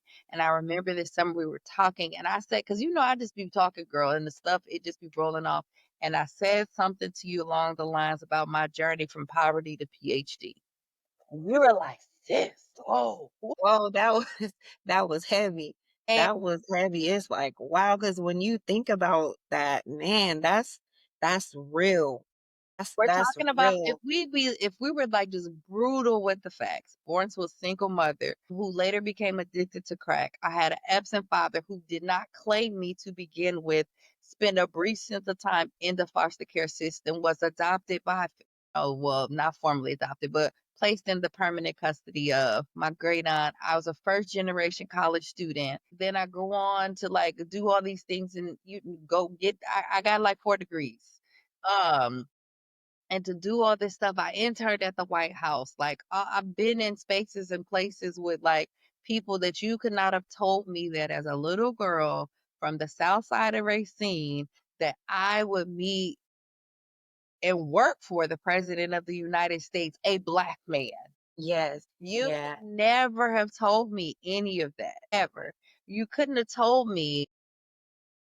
I knew I was different, right? But you couldn't have told me that I would travel the world, but I would watch things and be like, man, I want to be there. Like when they used to show the like music festivals on BET, like, and they would be like on beaches. I was just like, man, I want to go to one of these jazz festivals. But going back to your question about the people who maybe they're still asleep, but God hasn't taken their hands off them, where God is nudging them away. He's allowing them to have a gentle rise is what I call in the morning when I want to I wake up slowly. So I don't just have to hit the floor and go, right? Where they are in the gentle rise, they're still asleep and God is still asleep and God is nudging them to really just like lean in. He's calling us home. He's waking up his sons and daughters and he's calling us home and he's tapping us and to go with it. He's going to give you your instructions and he's going to give them to you how you need to do them. And especially those of us who have been asleep and we've been distracted as a consequence of Yeah. our choices and trying to do it our way without him for whatever reasons, where for me, like operating in the hyper independence in my worldly experience, thinking that God didn't need to be bothered with my concerns if I could handle them. And I had it all wrong. And this is where, excuse me, this is where we need to understand that God wants to be involved in everything. There was Yes. nothing too small for him. Once Jonathan McReynolds put it perfect in his song Detail. That was one of the songs. So music was also a big part of my transformation period. And Okay. his album, is it Truth or My Truth? That is called that song Details. He said, Yes. want you in my routine, the typical mundane everyday thing. Yes. Yeah. Yep. And that's what you need to do. Involve him in all of those things. And when you do that, like God wants to be chosen the same way, like we want to be chosen and we want to be loved. We Yeah. have to do that first with God, but we have to allow him. We have to call, like, welcome him into the space. He's always there. God is a gentleman You hear until me? it goes too far. Because Yes. one thing God will do, and he had to do with me. And if you follow my YouTube channel, I've already done the talk on when God literally told me, let him go. He's a father. He is that. Father. And then I said, but God, like, but dad, I want to da da da. And he went silent on me. And it was very much a okay, have struggled with that, my child. And Yes. he saw that I was keeping on, keeping on. It was 2 months later, after to let him go, that it blew up where he, like, made that man rise up against me. Yeah. So what Yeah. I'm saying is, if you're feeling things rising up, if you're feeling all of this resistance, if you're feeling all of these difficulties, if it's getting hard, what used to be like easy, and you're like, how did I get here? Like all of that, God orchestrates situations to move you. Yes. Because if you're Yep. like me, you'll get comfortable in spaces that are familiar. And they Yes. may not always be healthy, but they're familiar. Or Mhm. you maybe don't know what the next step is, but it's familiar, right? He will make you so uncomfortable. And if you're uncomfortable, lean into that discomfort and have trust that he's going to lead you and guide you. That is him moving you. That is divine positioning. That is a divine shaking, right? Like that is happening. And you gotta go. You have to Yes. lean into it. Like, and man, I also, and I don't mean this in a bad way where I'm judging myself. That's not what what the intent is, but I'm just like seeing what God is already doing, and I'm experiencing more of it in the spiritual, and it hasn't fully. People can see it, but like Yes. it's not material. Right. Like No. experiencing, right? And you can see it, you can feel it, but like, girl, I done lost my thought. Whoop. Well, you know what? People, it's the glory of God that's on your life Yes. because everything that you're doing, it's not for personal gain. It's Hmm. not for notoriety. Yep. It's selfless. The work that you are doing, the path that you are on, it all leads to Him. It all leads to the glory of Yes. God for His name and His glory's sake, Yes. so He can be magnified and people be drawn to Him. It is it's a serious thing when God puts you in, the position of being a therapist, right? You have Hmm. sisters He that, gave me my practice. yeah, they watch for the people's soul, but he's also provided. God is the creator of everything. There's therapy and counseling here on earth for a reason, right? And so he's also providing his people with the tool to heal from some of these earthly things, some of these earthly situations that their experiences. And that's a serious that's a serious position to be in, and it's a serious responsibility, to be in a field where to work in a field where you have a responsibility of helping people heal, but also removing yourself so that God shines through, so that they can see that all of this is not from me. I'm not healing you. God is healing you because He is a mender of a broken heart. He will repair your mind. Yeah. He can restore you and He will help you to recover. And when you can go through that process, then you will rise and Yeah. you will thrive. Thrive. Yes. Does thriving mean to you? And how do you know when you're truly thriving? Thriving is when you become aware of your divine assignment, you accept your divine assignment, and you act on your divine assignment. And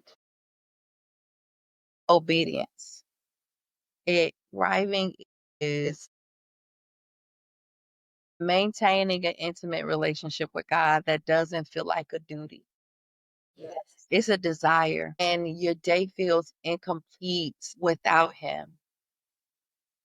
And because a divine assignment is purpose, it is Absolutely. purpose.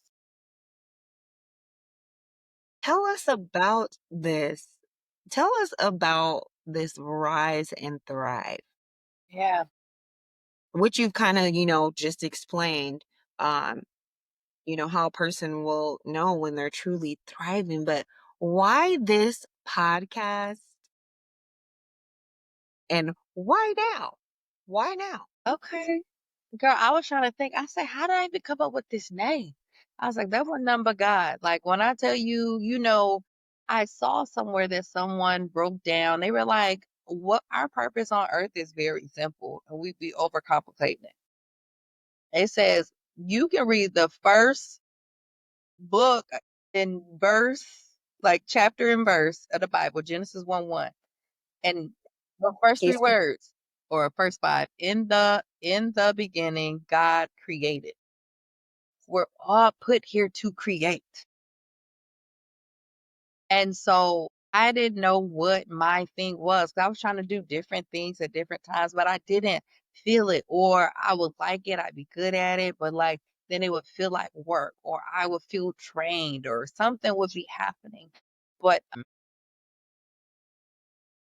I don't so God, like God gave me the name. So when I say I've been creating, like I've been creating, been collaborating with the Trinity. I had my brother cracking up on the phone. I was like, it's just me and the Trinity over here doing the things because I'm a one woman show right now, like in the physical. But just sitting down that intimate relationship with God is where I got the idea. Like I knew the thrive thing was in there, but the rise came from us, rise and thrive. But like putting the 2 together, like it just came from God, but like what's happening right now is because I had to rise and thrive. And this is like my love song to God. Yes.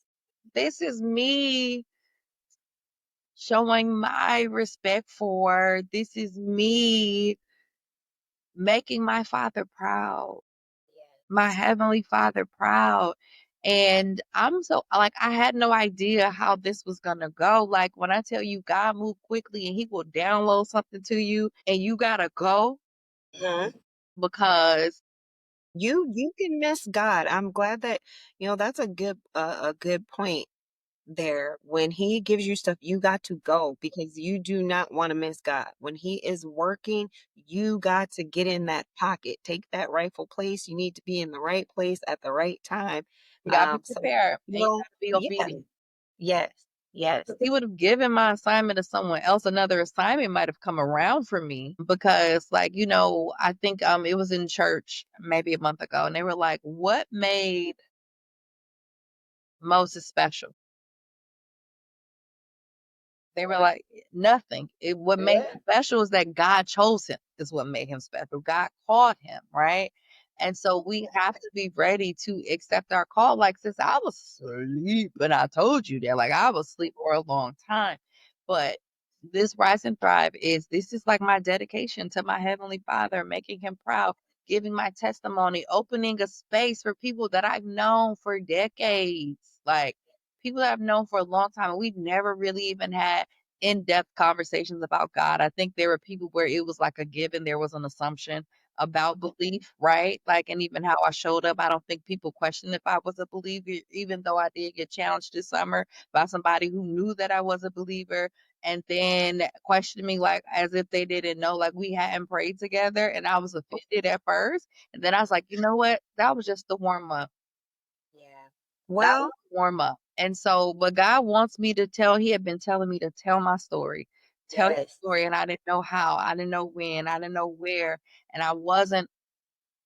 I'm not ashamed, like, I speak openly about things, but then Mhm. like, God, I don't know, because that divorce thing, it took a little minute to get the shame off and working through that part of it, and, like, the failure, being embarrassed about completely starting over, and, like, basically walking away with my name is essentially all that I left with, right? Do you feel like there was a freedom to It is. kind of surrendering all of that, just surrendering in it, just, okay, God, this is what it is. Listen, And yes, Imma quote Lauryn Hill and D'Angelo, "Nothing even matters." okay, come on No now. more. Like, in terms of, like, material stuff, like, yes, your girl likes nice things. Yes, nothing wrong with that. She does.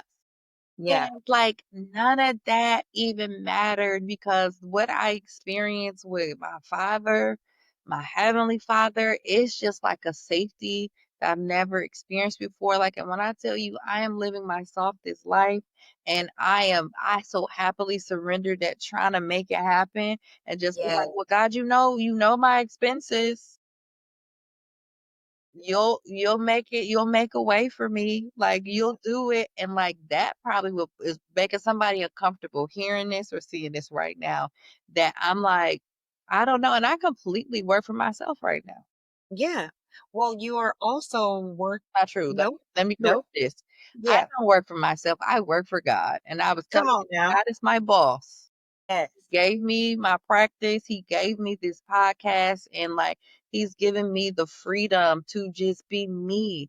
And one of my clients came back, or we did like a check-in call, and I hadn't seen her in a few months.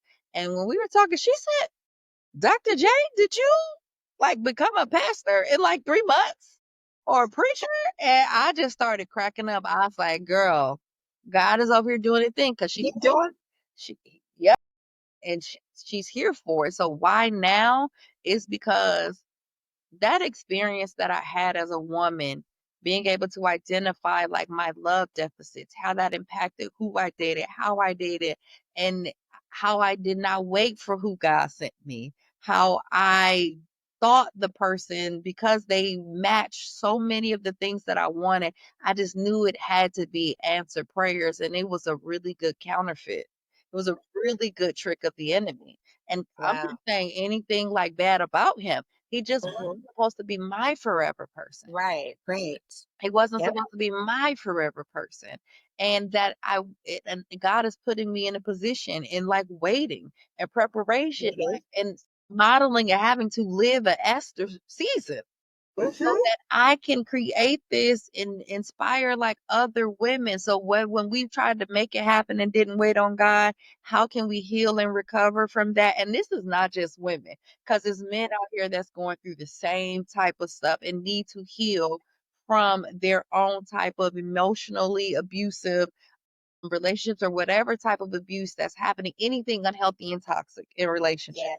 Yes. But to be able to say it's okay, like yes, that desire for love is in your heart, you deserve it. And how can you do your part to really wait and not try to speed up God's timing, to take your hands off of it, to not flip the pancake before the bubbles show up and ruin the pancake, and then you got to clean up or scrap it and start over. So Yeah. I that's right. And there is wisdom in other people's lived experiences. Mhm. So this is for others to be okay with not being okay. This is for others that it's okay to start over and that God is going to carry you through everything. And there is a freedom like you cannot believe that cannot be explained until you experience it and you trust Him. Because think about it. You've been doing it your way all this time, and how's that working out for you? Yeah. So, Yeah. you know what? Try Jesus. Yes. God in the best way. And that's like I was, you know, I say doing the hokey pokey with Yeah. him for like 2 decades. Wow. 20 years I was hokey pokeying. Wow. But, Wow. like, he was always in me, but, like, in terms of, like, really, like, letting go of my old self, Mhm. I wasn't. I was in and out, Yeah. in and out, in and out. Well, I need you to get in, sis. I need you to get into this. I'm locked in. The hokey pokey is done. Well, get into the camera. Get into the camera. What you mean? Where's You this there you right go. right here? There you go. Oh, wow, girl, Yes, I'm right there. comfortable. There you Okay. go. He said, Well, "Get you know centered, what? get focused." Okay, well, you are that. Definitely, definitely. And you're walking in your purpose. You're walking in your divine power that God has given. He's giving you permission to walk in it. Okay? Got in a Now, position, I just had to get clear in my identity yes. to Yep. do it. So would you say, who okay, who is this podcast really for? Would you say it is for someone that, is in that space where they're trying to figure out who they are, where they're trying to figure out their Yeah. identity? And what do you hope that this podcast, what are you hoping it does for them? I think this podcast, it has something for everybody because that is, the Great Commission, right? Is that we're supposed to go out and make more disciples. So I would say this podcast is for everybody Mhm. because I have people from all these different seasons in my life that I can guarantee you there's going to be someone for everyone and multiple ones for anyone that's listening because you're going to hear people who are talking about taking these crazy leaps of faith. You're going to hear people talk about starting over. You're going to hear about how God has poured into people, how he's come to them. He's communicating to them. Like you're going to hear so much good stuff and that it's hard to not see God in it. So it's for everyone, but especially it's for people, anyone, if you're the one who you're tired. You always doing stuff for other people. This is, you know what? This is for everybody that is out of alignment. This is for everybody who is trying to reconnect with their divine assignment. Notice I Yeah, didn't say find it. right. Reconnect because it's already on the inside of us. But all of this lived experience and the things that are happening in the world, it can make us feel like we have to find it. And it makes us look outward when the answers are inward. There, So yeah. this is for anyone. So if you have found your assignment and maybe you need the courage to act on it. So, or maybe you're just like, I don't know about this God thing, right? You can hear it and people are going to give testimonies. Yes. You can be thriving and this is going to help you continue to thrive. You might be listening and you might be my next guest, Okay. right? To share your testimony. So this is no matter where you are. If you, how did I say it somewhere? Like if you beefing with God, this is for you. If you are a babe in Christ, this is for you, an infant. If you are adolescent and you Mm. are rebelling, Ooh, this for you.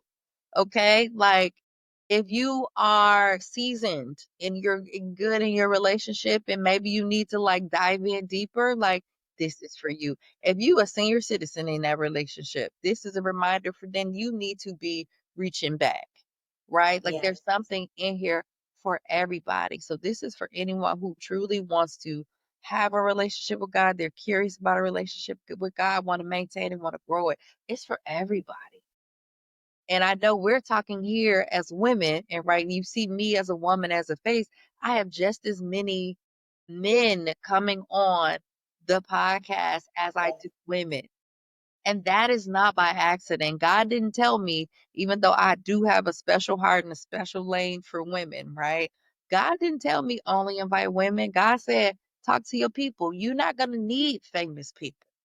Mhm. Talk to the people. Let others give their testimonies. Let other like this is his stage. Okay. All right. Showtime at the Apollo of God, but ain't nobody getting booed. Food. Okay, come on now. Nobody's getting booed here. Yes. Yep. Well, what is something that people get wrong about you? You know, this is an interesting one. I think dating that people think get it wrong. I think people really be thinking like my DMs is like overflowing and Wait, they're not? they're not. Are They're you not. sure? They are not overflowing. And that's fine. And it's Yeah. actually it aligns because Yeah. that aura you're talking about, people know they can't play with me. Yeah. Yep. And that's a real thing. And I am okay with that. Yeah. And it's not that you're not approachable. I think when people know that, everybody has something special about, themselves. But when a guy knows that that you have that aura, right? He knows, okay, what's understood don't need to be explained, as they say. He knows that, I have to, I got to have my stuff together. So I'm not even going to. And that, can sometimes, I guess, it makes you unapproachable. And I'm okay with that Yeah, it's because not nothing I'm doing. weeds- yeah, it weeds out. Well, It sure does. yeah, it weeds out. I mean, even with my husband, now he may say, "Oh, totally different story," but yeah, we were connected through a mutual friend because yeah, I just wasn't not approach I'm not an approachable woman. I'm not. I see the stairs. I don't know how you be operating otherwise, and maybe I just got access. Yeah, but look, I know they be looking, but they like, you know what? I ain't gonna even Cause you I not ain't for gonna hit nothing. everybody. Like, and that's the Yes, other thing. If for any of the girlies that are listening, even guys, where others can, you can't, right? In terms of dating. And that's because you are not for everybody. Like you are yes. not to be handled with by any and everybody. You're not meant to be in relationship with any and everybody. And Yeah, it's or gonna be entertain. lonely or Not even entertaining. entertain. And it's gonna be lonely, but guess what? That is time for you to be getting into alignment, getting into your divine assignment back. And the sooner that you do that and you do your own preparation, all of that's gonna fall into place. You don't even gotta worry about it. Just be ready for when God send them, you got to be They ready. So you got some work to do. You got some work to do. Whoever's out here listening, you got some work to do. You're gonna have to take that time out to just work on you and fix some things about yourself. and it's A lot of people talk about being healed, important. right? Yep. Well, if there's if there's someone that healed and you ain't, hey, they gonna peep that and they may be your person, but it just may prolong the process. So now they gotta they gotta wait on you. It's not a bad thing, but like, yes, the best thing, if that's what you want, you gotta Yes, focus on you. on you. And But you gotta be ready for and that's And how do the you get point. ready, right? Like, cause people say Yes, that. Get ready, right. get ready. We're not giving instructions. That goes back to like parents not telling us Here. stuff. Yep. So what do? You focus on yourself, mind, body, and spirit. Come on, Like Yvonne. this, yes, yes, evolve. And that's what it is. That's why our motto is where mind, body, and spirit aligns, because when any one of those are off, it trickles over into every other area of your life. And we talked about my hokey pokeying. Yes. That's why the body was off.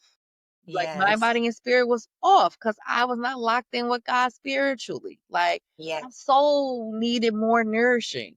So how can my mind and my body be right? Like Come on it now. wasn't. That's another reason why I look completely different.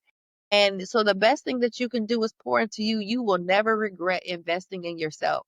You gonna get that return on investment every single time. Don't wait till you get the man. Don't wait till you get the girlfriend to be like, oh, well, then I need someone to dress up for. Dress up for yourself. Do your Yes. own personal maintenance. Yes. So, like, yes, Esther did that year preparation, like with for women, but men need to do that too.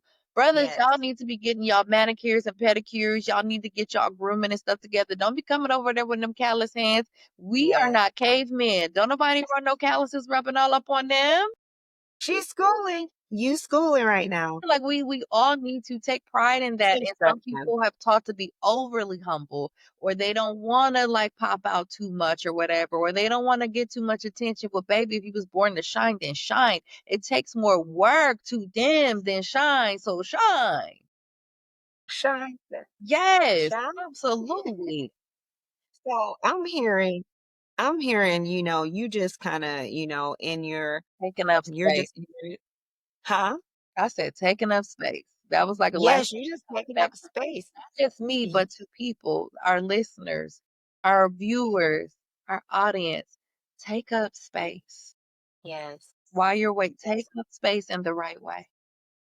Come on now. So I'm hearing that J. Nicole is single. I'm just put that right there. And being kept and preserved, right? Yes, So, but but I'm she's gonna be honest, me and God be locked in. And I had a dream last night because I've been talking to God about confirmation in terms of dating and everything. And when I tell you, I literally had a dream last night. And in my dream, the person who's been revealed to be my kingdom spouse, and I'm gonna say it because it's gonna be real. He said to me, he said, Jeannie, I'm coming. He said, "Just give me a few more months to heal, and I'm coming for you."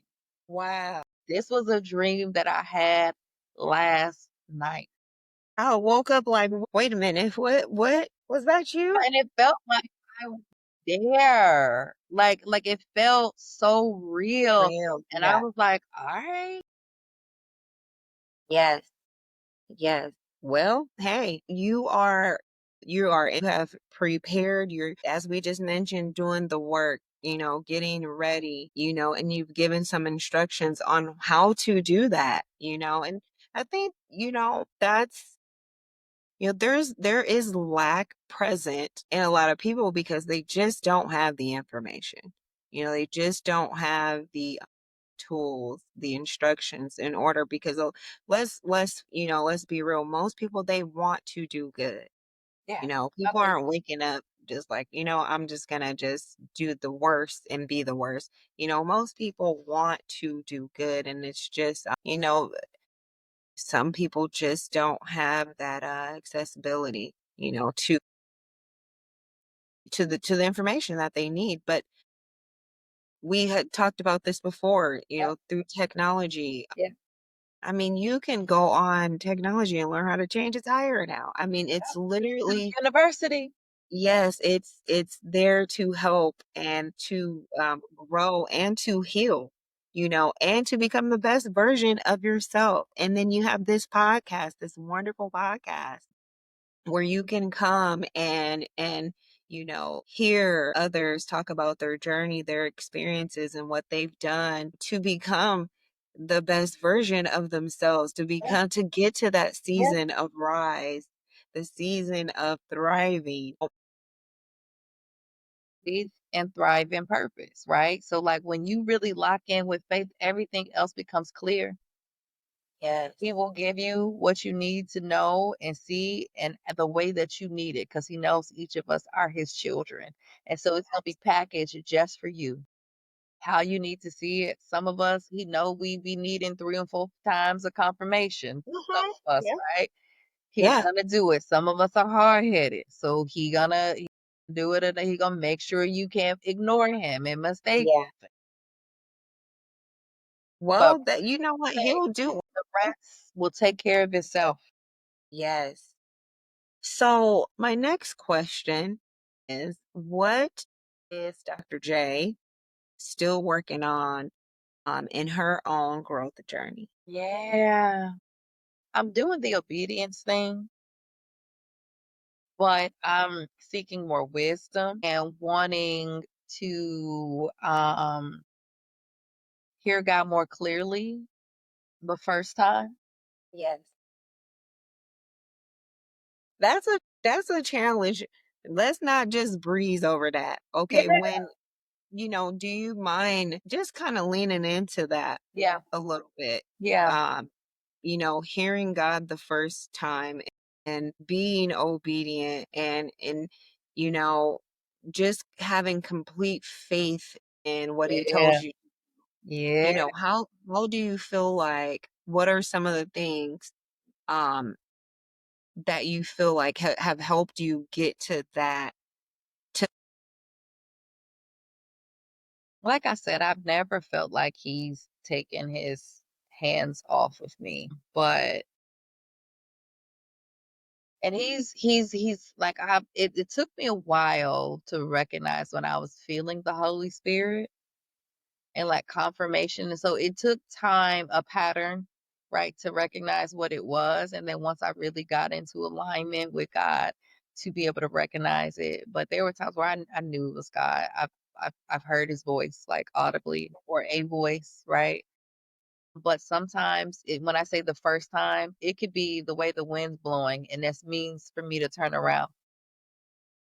It could be as subtle as that. It can wow, be seeing wasps to tell wow, me to pay attention to my environment. nature. He Yeah, just shows up. When God shows up, we all have I our did give own. nature examples. I did. Yeah. We all have um, our own personal experience Mhm. with God. It's amazing how he shows up and how he talks to us and how he always sends his word. He always sends notice Yep. Yep. that, yeah, he always sends notice. And You remember how I was telling you I kept seeing the white butterflies? Mhm. Yep. Then when I got to Ghana, it was white butterflies everywhere. Everywhere. Then, Now, spring is what is the white butterflies? What does that mean? the What does white that butterflies are supposed to be like your ancestors okay. communicating with you. And then with the white being the color, like purity, renewal, like it symbolizes a lot of things. I would have to like pull up everything, but I just see it and I smile and I was like, it's a nudge in the right direction. And so I've not seen white butterflies obviously since I left because of winter yesterday and today. Actually, I took this video Imma send you. This Wow. white butterfly, it was camouflage because it was amongst flowers that had white petals too. Okay. I Wow. saw it, and then I zoom in, I was like, "Can you spot the white butterfly?" And just, like, zoomed in, and then right at that moment, this lady comes out, and the butterfly flies away, and that's how you're able to see it, but I walked out, it was just there, and I was like, "Something good is coming. Something good is Yes. coming." But, Now, I'm also preparing to go back to Ghana, so I don't know if that's what it is or if it's just something else that okay. has for me. Now, what is your go-to scripture or affirmation when life gets too heavy? Girl, I got a whole gang of them, right? Because one, I have to understand, like, faith is the substance of things hoped for and the evidence of things not seen, right? Yes. Like, so faith, that has always been a thing. I have a tattoo that says Kismet, which basically means destiny, the inevitable, right? So that's like, it aligns with like faith. I got that tattoo when I was 18. I was way too deep then, but that's how you also know that you're different. Yes. Also, what is that? Exodus 14:14, like all you have to do is be still, God will fight for you. Mm-hmm. Yes. We said earlier and we know that all things work together for good to those that love the Lord, to them that are the called according to his purpose. Yes. And what else do we have in there? Because when I tell you, like we used to have to call those things off. But what is that one? Is that First Peter 2:9 about being a royal priesthood, a chosen people? Where my phone at, girl? Where I can put my Bible at that? Look, that is the ooh, what scripture is that? It's one First or Second Peter, but I think it is two. Okay. I guess I can open a browser window over here, but I was like, "'Cause that's gonna bother me." But this was on our T-shirt, Okay. um, for a youth conference one year when I was a kid, and I really like that. Like, Yeah, I think it is First thank Peter 2 and you. 9. He told you it's You are a chosen people, a royal priesthood, a holy nation. Yep, God's special possession, that you may declare the praises of him who called you out of darkness and into his wonderful light. There it is. Yep. All right.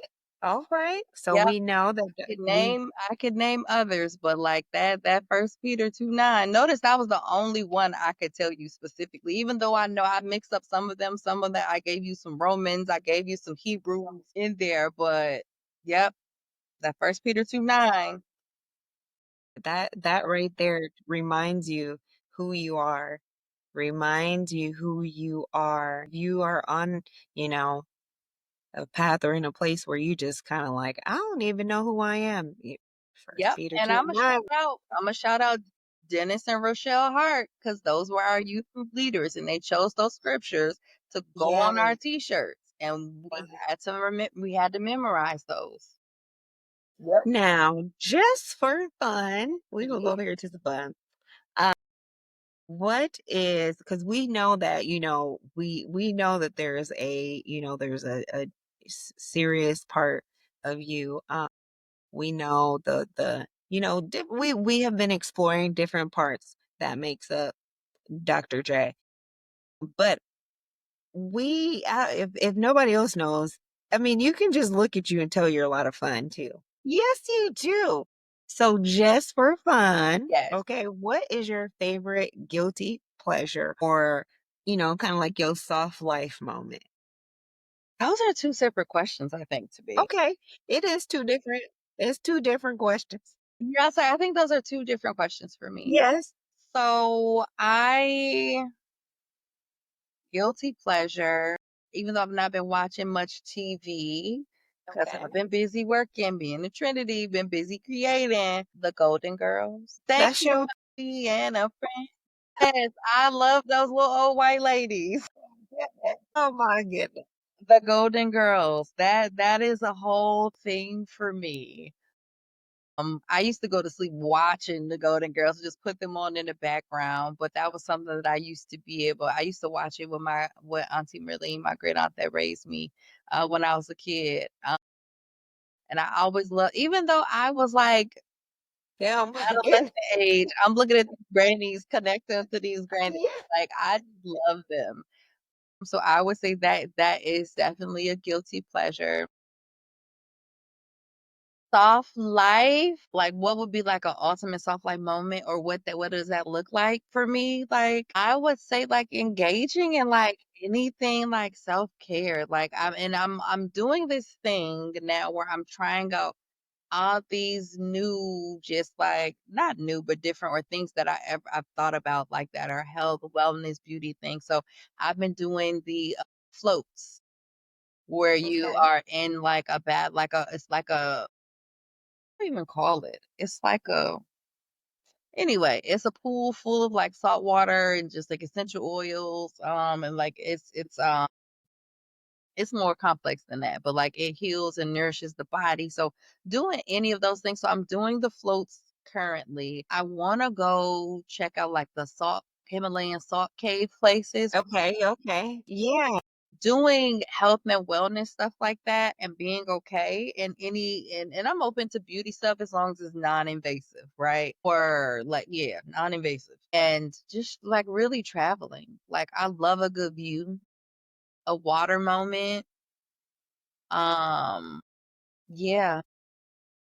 Okay. I definitely, well, anybody that knows you knows you like to travel. And if you haven't followed Dr. J Nicole, you can follow her on all platforms.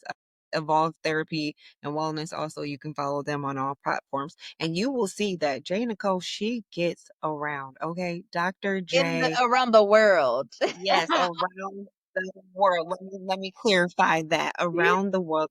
Just traveling, and just getting to see and explore God's creation. I mean, he Man, created it's a this beautiful world and thing. some beautiful places, yes, that you've shared with us.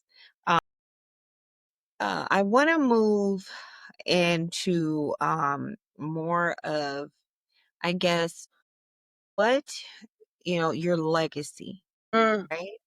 yeah. We've been for a little bit. We've Yeah.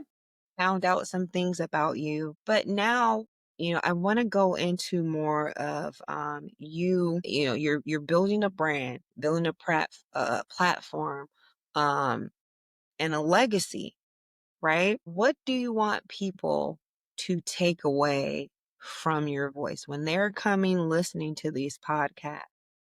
You know, I know you got some big plans in the future. I'm not gonna say anything about those, but It's coming. they will be able. There's a time and a place. Yes, they will be able to experience some of Yeah. this wellness and healing, right? I would like them when you were first starting the question, the first word was healing, right? And then God's love Yes. came up and to be like spiritually fed and like leave full, leave with something. So they leave with more than they came with. So even if they're not full, is with their appetite. It makes them want more. And when I say more, it's not more of my podcast, it's more of God. It's more of that intimate relationship. It's more of moving towards him and in that direction, like towards him to having their own and going into their rising, their thriving. Why should someone trust your guidance or buy what you recommend? Mhm. And what makes you different? Like I know Yeah, yeah, personally, but yeah.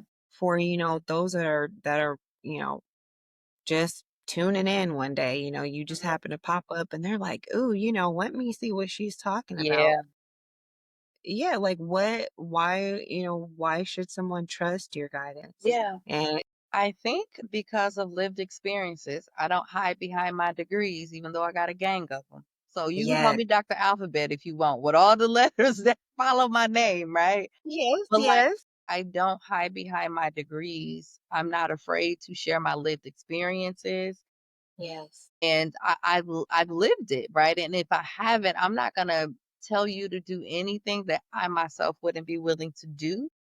And I'm not a person that can like just be bought. Like if I don't believe in it, Mhm. I'm not gonna share. But if I do, like you would think that I was getting paid if I'm recommending something like Yeah. that's not a product that I'm putting that's not a product of Evolve, that's not a product of Rise and Thrive or like it's gonna be honest. But like I think more than anything, I'm authentic. And like I tell clients all the time, I am a clinician that practices what I promote.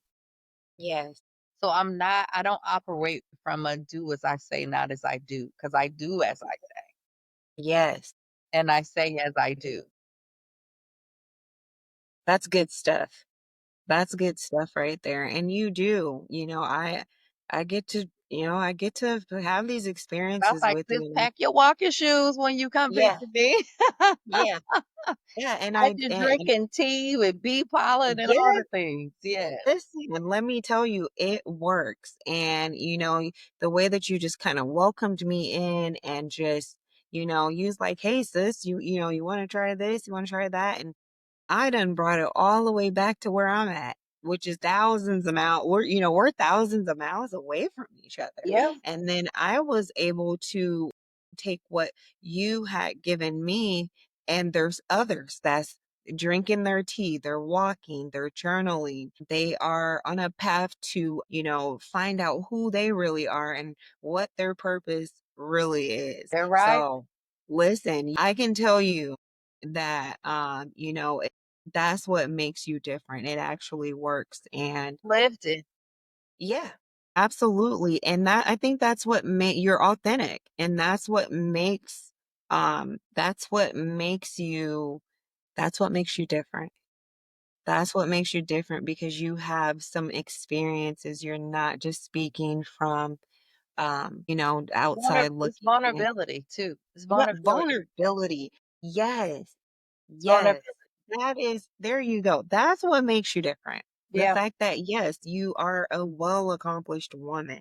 I mean, you've worked your butt off to get where you are. But even in all of that, you are still a human and you are a person that has feelings and emotions and trials and triumphs and you're you're just open to sharing that. You're open to being vulnerable. And that's really where true empathy, where that's where it is. It's in that vulnerability. And so that's You are different.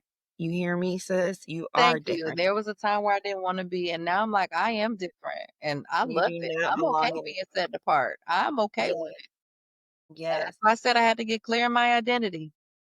yes. And this is what happens. When you do, this is what happens. You are proof. You're walking in it. You are walking in it. Why should Yep. somebody Yep. trust your guidance? Well, we know why. But on a more serious note, what's the legacy you want to leave Yes. behind? Not just professionally, but Yeah. also spiritually. My immediate response was gonna be like, it's one and the same. Okay.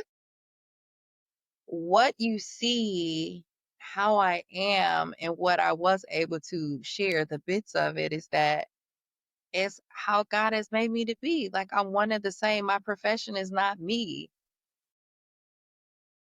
Like, or how wait, let me clean this up. There's no real truth. There's not that much separation between who I am and what I do because what I do is who I am. And that's how God designed me to be. Yes, yes. And just figuring out how to do that. He made me a helper. He made me a healer. He made me an educator. He made me an advocate. He made me all of these things. Um, and I have all of these experiences that seem completely separate, but God brings all of that together.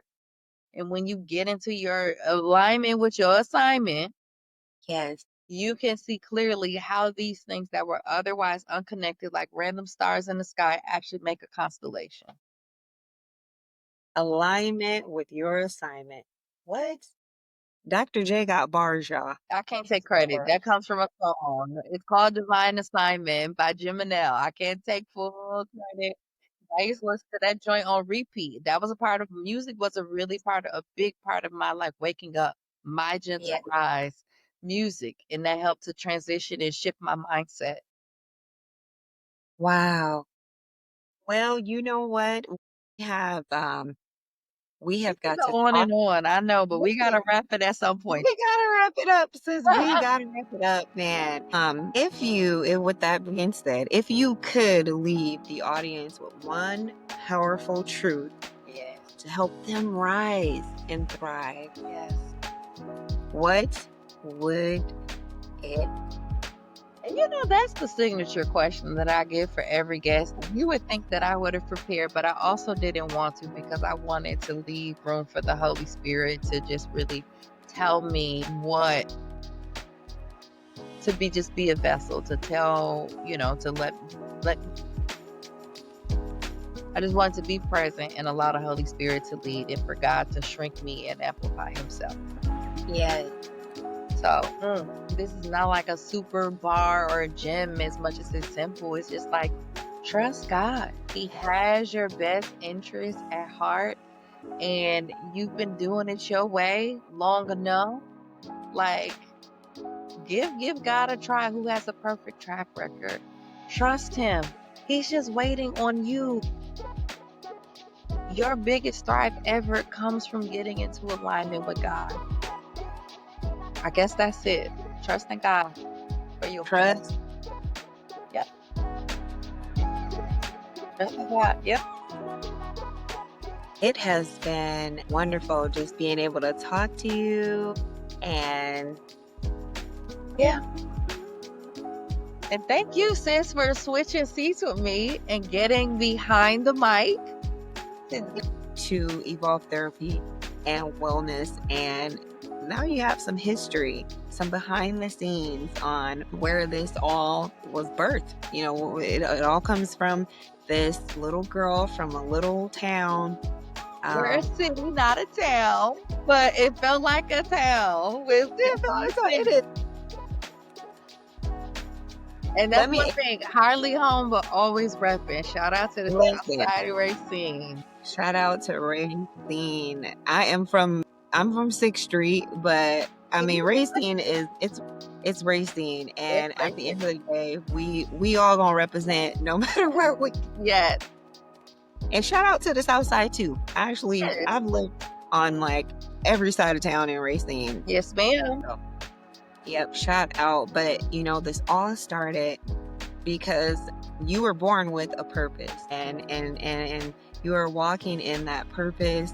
God has touched your life. He's held you in his hand and he has brought you through some things. And through those things, you have a strong faith in God and you are able to encourage others. Trust God. A man Unapologetically. with a perfect track record. Come on, sis. A man He's with a got it. perfect track record. He's And got it. thank God for that. Thank God. God is good all the time.